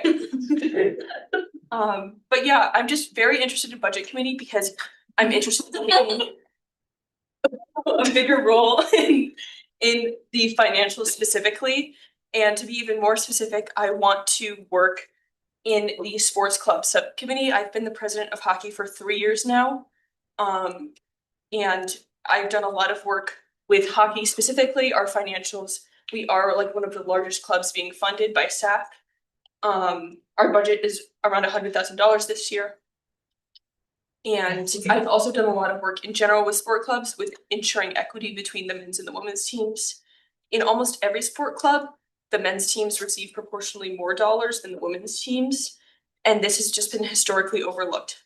There's also a lot of other things within sport clubs that have been overlooked, such as the funding request process is not smooth. The budget request process is not as smooth, and with this new future funding of model, I just want to make sure they are integrated properly. Additionally, I want to make sure ESAC and SAC are communicate well on these types of things. I think there's a lack of information and transparency right now, and I believe it can really help Mo do a great job with that. And I'm just really interested in working with him. I think he's going to be a great treasurer this year, and taking a larger role specifically. I'd like to mention, you know, I am in CAB. I know this is an additional role, but I want to be on budget committee specifically because I want to be on budget committee. I wouldn't be doing this if it was just to take a larger role at the UA. That's it. Thank you.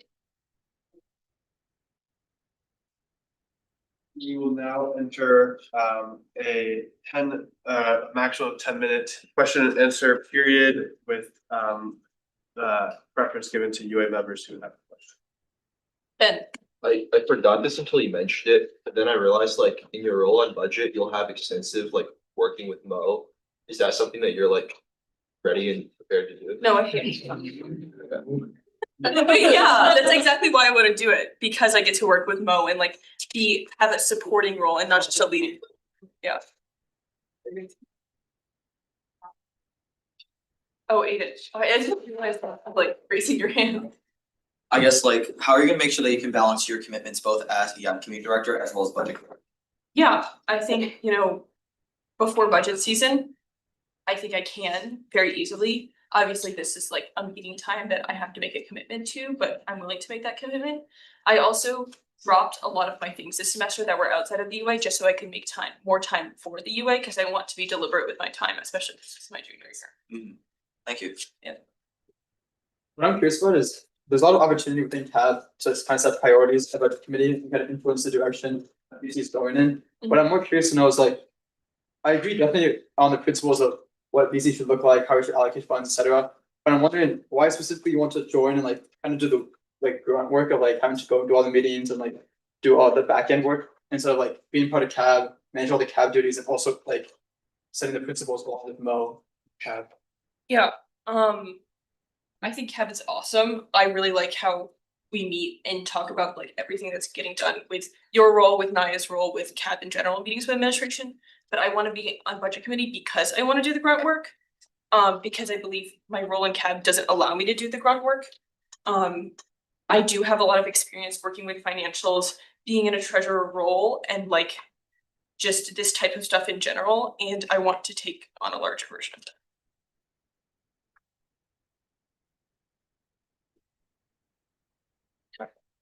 I don't call it. I put my thing down, it's all sorry.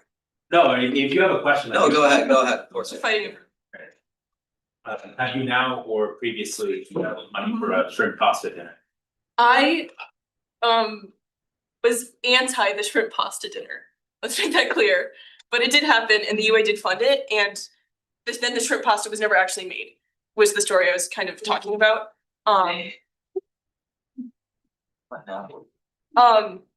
But I mean, that's not relevant to the larger scheme of things. I've not invested money. I don't plan on embezzling money, but if you're interested in giving me money, I can give you my Venmo. Wait. Oh, he's okay. Our request. Oh, I'm just curious to know how you would, I believe you're in what? Field hockey, ice hockey. Ice hockey. Yes. So how would you manage like? What?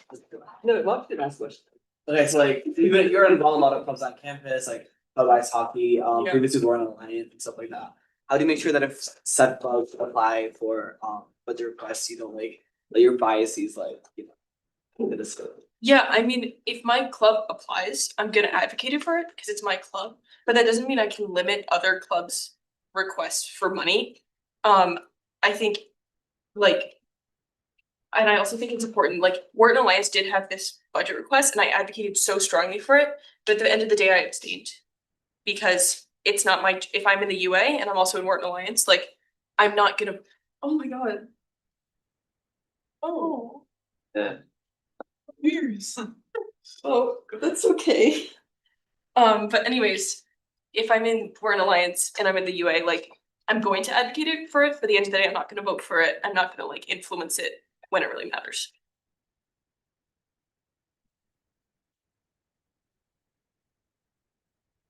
If there aren't any more questions, then we will move on to the next hand.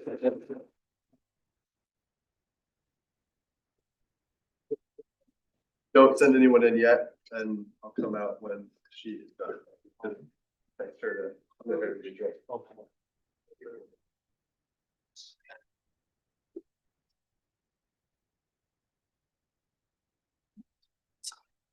It would be real funny if the UA had shrimp pasta dinner for the board retreat. Don't do that. I don't know if we have shrimp money. But you know what's so funny? What?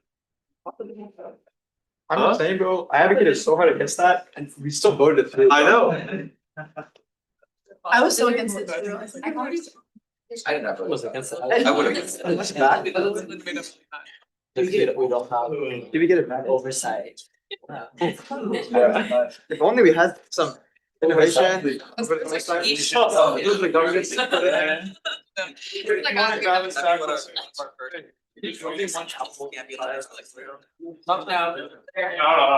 Exactly. I was gonna ask you too, like, oh, if you have like your first, like, how should be options?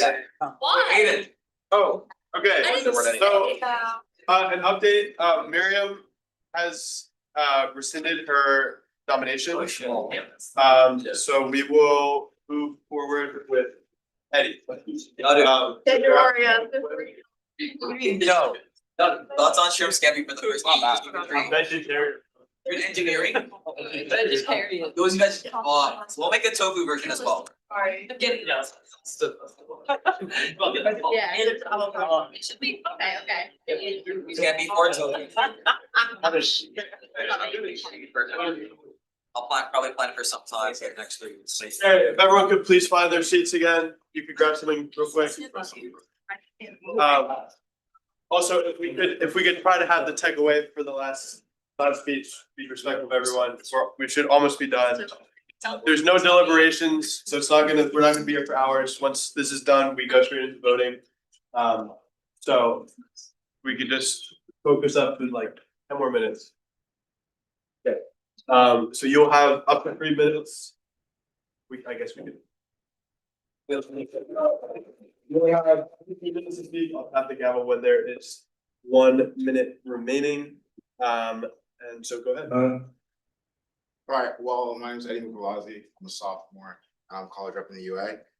I think I want to start this off by saying I'm trying to be reflective, I think, of my space within the UA and the space I've taken up so far in this past year. I think last year for me was characterized by a lot of confusion.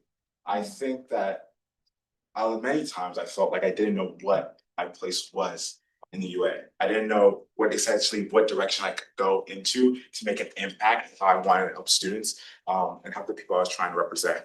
And I think that throughout that year, I had a lot of people like Aiden Silver for sure that have helped me, helped guide me as to how I want to make an impact, or how I want to help people.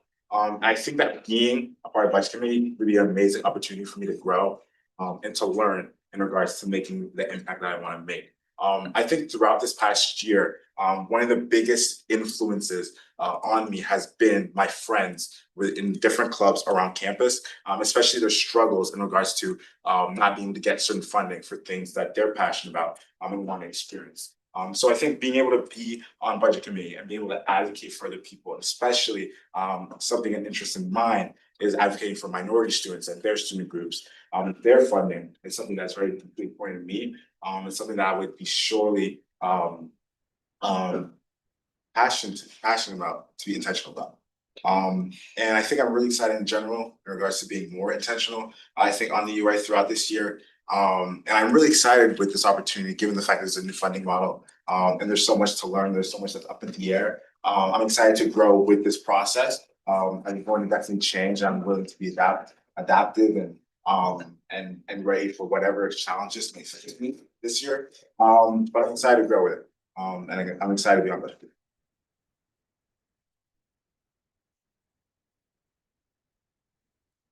We will now enter up to 10 minutes of questions with preference given to UA members to ask questions.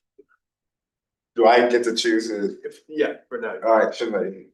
Eddie, I think you talked a lot about what budget committee can do for you, be reflective.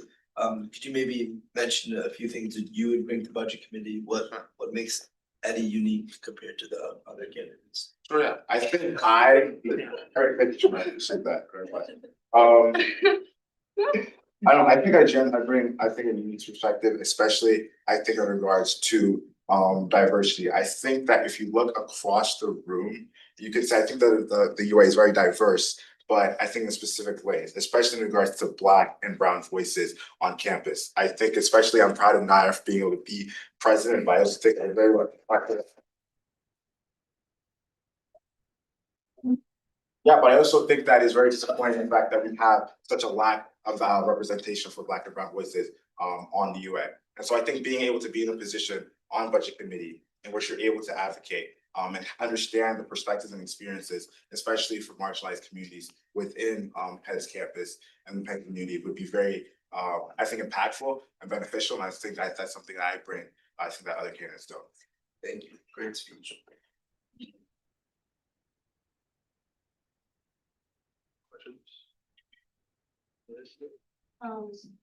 So you sat through the UA budget meetings, allocations. What are some things that you like learn from those and that you think you might want to make better an upcoming budget in our upcoming budget? And how you're gonna work with Mo to like do that? Sure, yeah. I think first, I think I want to be able to, I think, bring out less, I think, tension. I think between not only like budget committee, but also people that are trying to make budget amendments on the UA and those groups. I think something that we saw last year is people trying to make budget amendments. There was quite a bit of conflict and tension between certain people and parties that were trying to make amendments to the budget and certain groups that would have been a separate amendment. I think that's something that I think that we should try to set up in a better way this year and try to just be as transparent as possible in regards to things that we're trying to do, especially on the UA side, and try to be able to try to facilitate conversations, especially between UA members trying to make amendments to the budget, and likewise student groups that would be affected by that. I think that's something that we kind of dropped the ball on last year, and we can definitely improve on this year for sure. How would you handle a situation where a privilege or affiliated with request funding? For sure, yeah. I would say that obviously I mean, everybody has biases, and I think you have to in regards to being transparent about that, and the fact that we are all students at Penn and we are a part of various different organizations outside of the UA. I think you have to be like honest with that, and you have to be able to take a step back and understand that, okay, even though I have a unique interest within this club, and I hope that they're able to be able to get the funding that they should get, you also at the end of the day you have to be you have to respect the rules. You have to respect the process and the guidelines that are clearly laid out. And I think that obviously I would try to take deference to Mo and try to just like go for him for guidance and try to like ask him, what do you think I should do in this specific situation? Because I think I would definitely want any club that I either know people in or I'm affiliated with to obviously get funding. But I think the worst thing and the last thing I would want is for me to break rules and not be honest, and I think fail and not uphold my commitment, not only to the UA but the student body, by not being able to be ethically sound in all my decision making. I just hear that. Yeah. Undivided attention. That's like it. So you're in comms this year. Oh, yeah. Which I'm really excited about. And obviously I love to see a comms member like stepping up, wanting to make an impact in the UA, even if it's not like within comms. But I just wanted to know, how do you plan on managing your role as press secretary and also in the budget committee to make sure that you're balancing them out and contributing to both? Definitely, I appreciate that question, Constantine, and I'm really excited to start as press secretary this year too. I would say honestly relying on comms in general, but also very much relying on Aiden as well as going to be my other co-press secretary this year. I think that at many times in like certain projects that I'm a part of, not only within the UA, but things like Passport and other commitments that I have at Penn, is that I can tend to at times try to do too much on my own.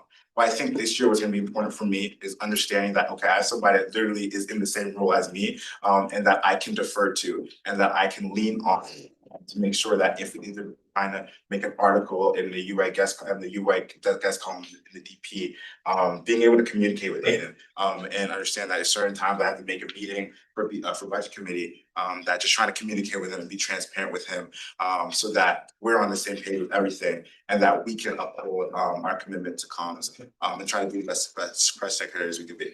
But, yeah. God. Have you now or previously embezzled money?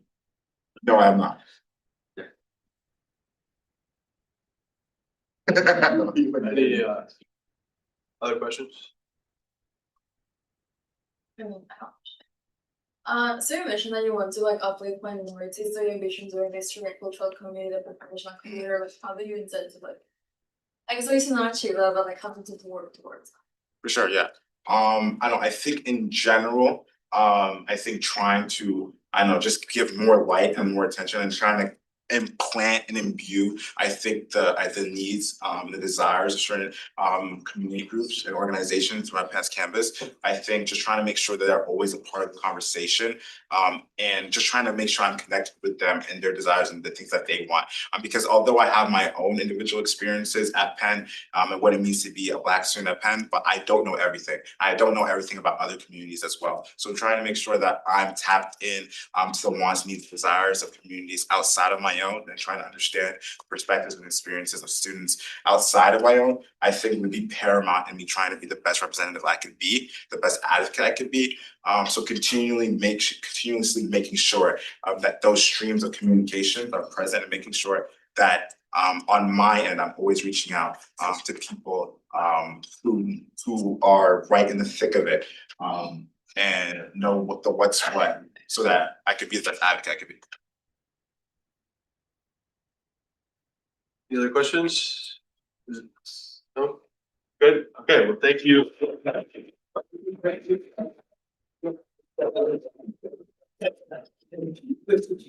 you did that, Jack, give me a second.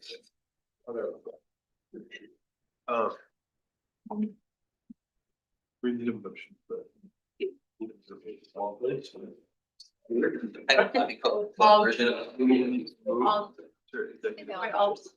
Check it out, I'll look at it. It should be. Yeah,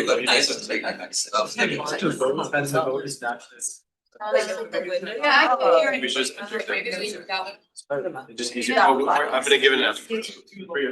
Sure, so we're. I'm gonna just explain the process. Love it, can I have? Yeah, what do you want? Apple pie? No, without that. Only way to switch it to DHT, no. We would be, even the best video on the other. Oh, I thought.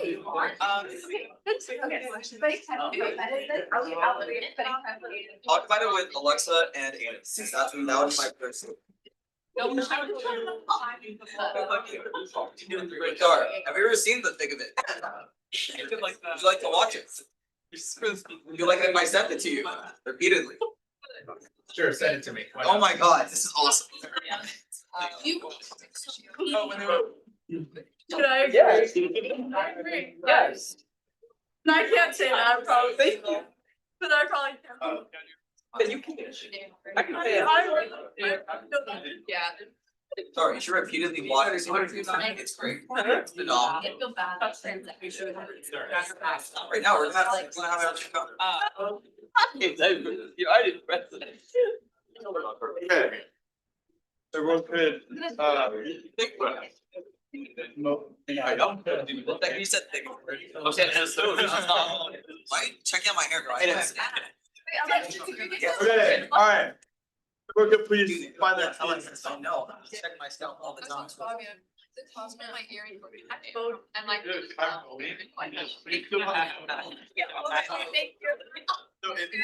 I'm gonna explain, if everyone could please sit down and quiet down for a minute, I'm gonna explain the next step. It should go like that. See? Oh my god, go. Run force.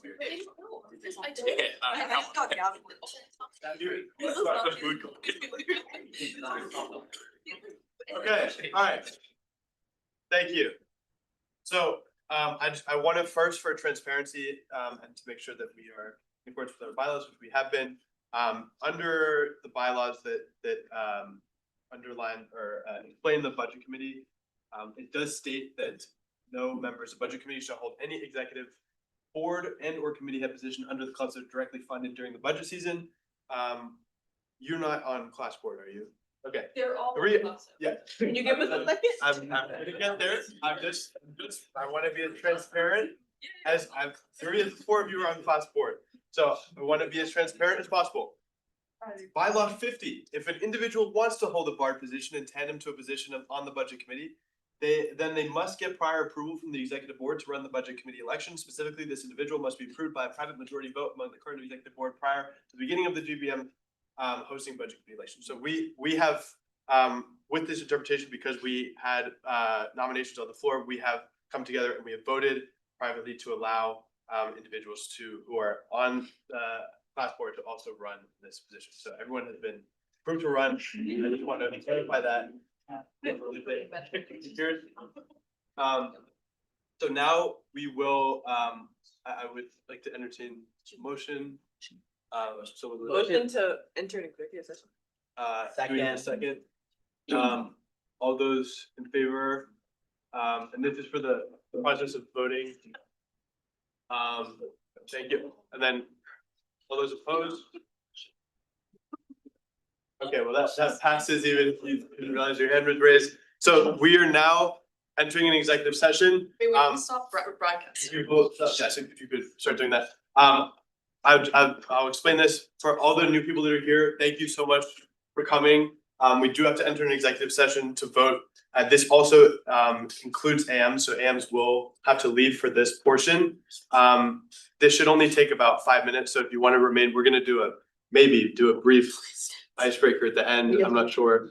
If you want to hang outside for a minute, but if you're new, thank you for coming. The prospective candidates meeting is tomorrow. We've previous executive session discussions like separate AMs. in discussion, yes, but With the okay, alright. For members of the public, we'll ask you to leave. For AMs, you can say that you are not able to vote. Okay. Thank you so much, everyone. You guys luck in the election, and then you go to the front.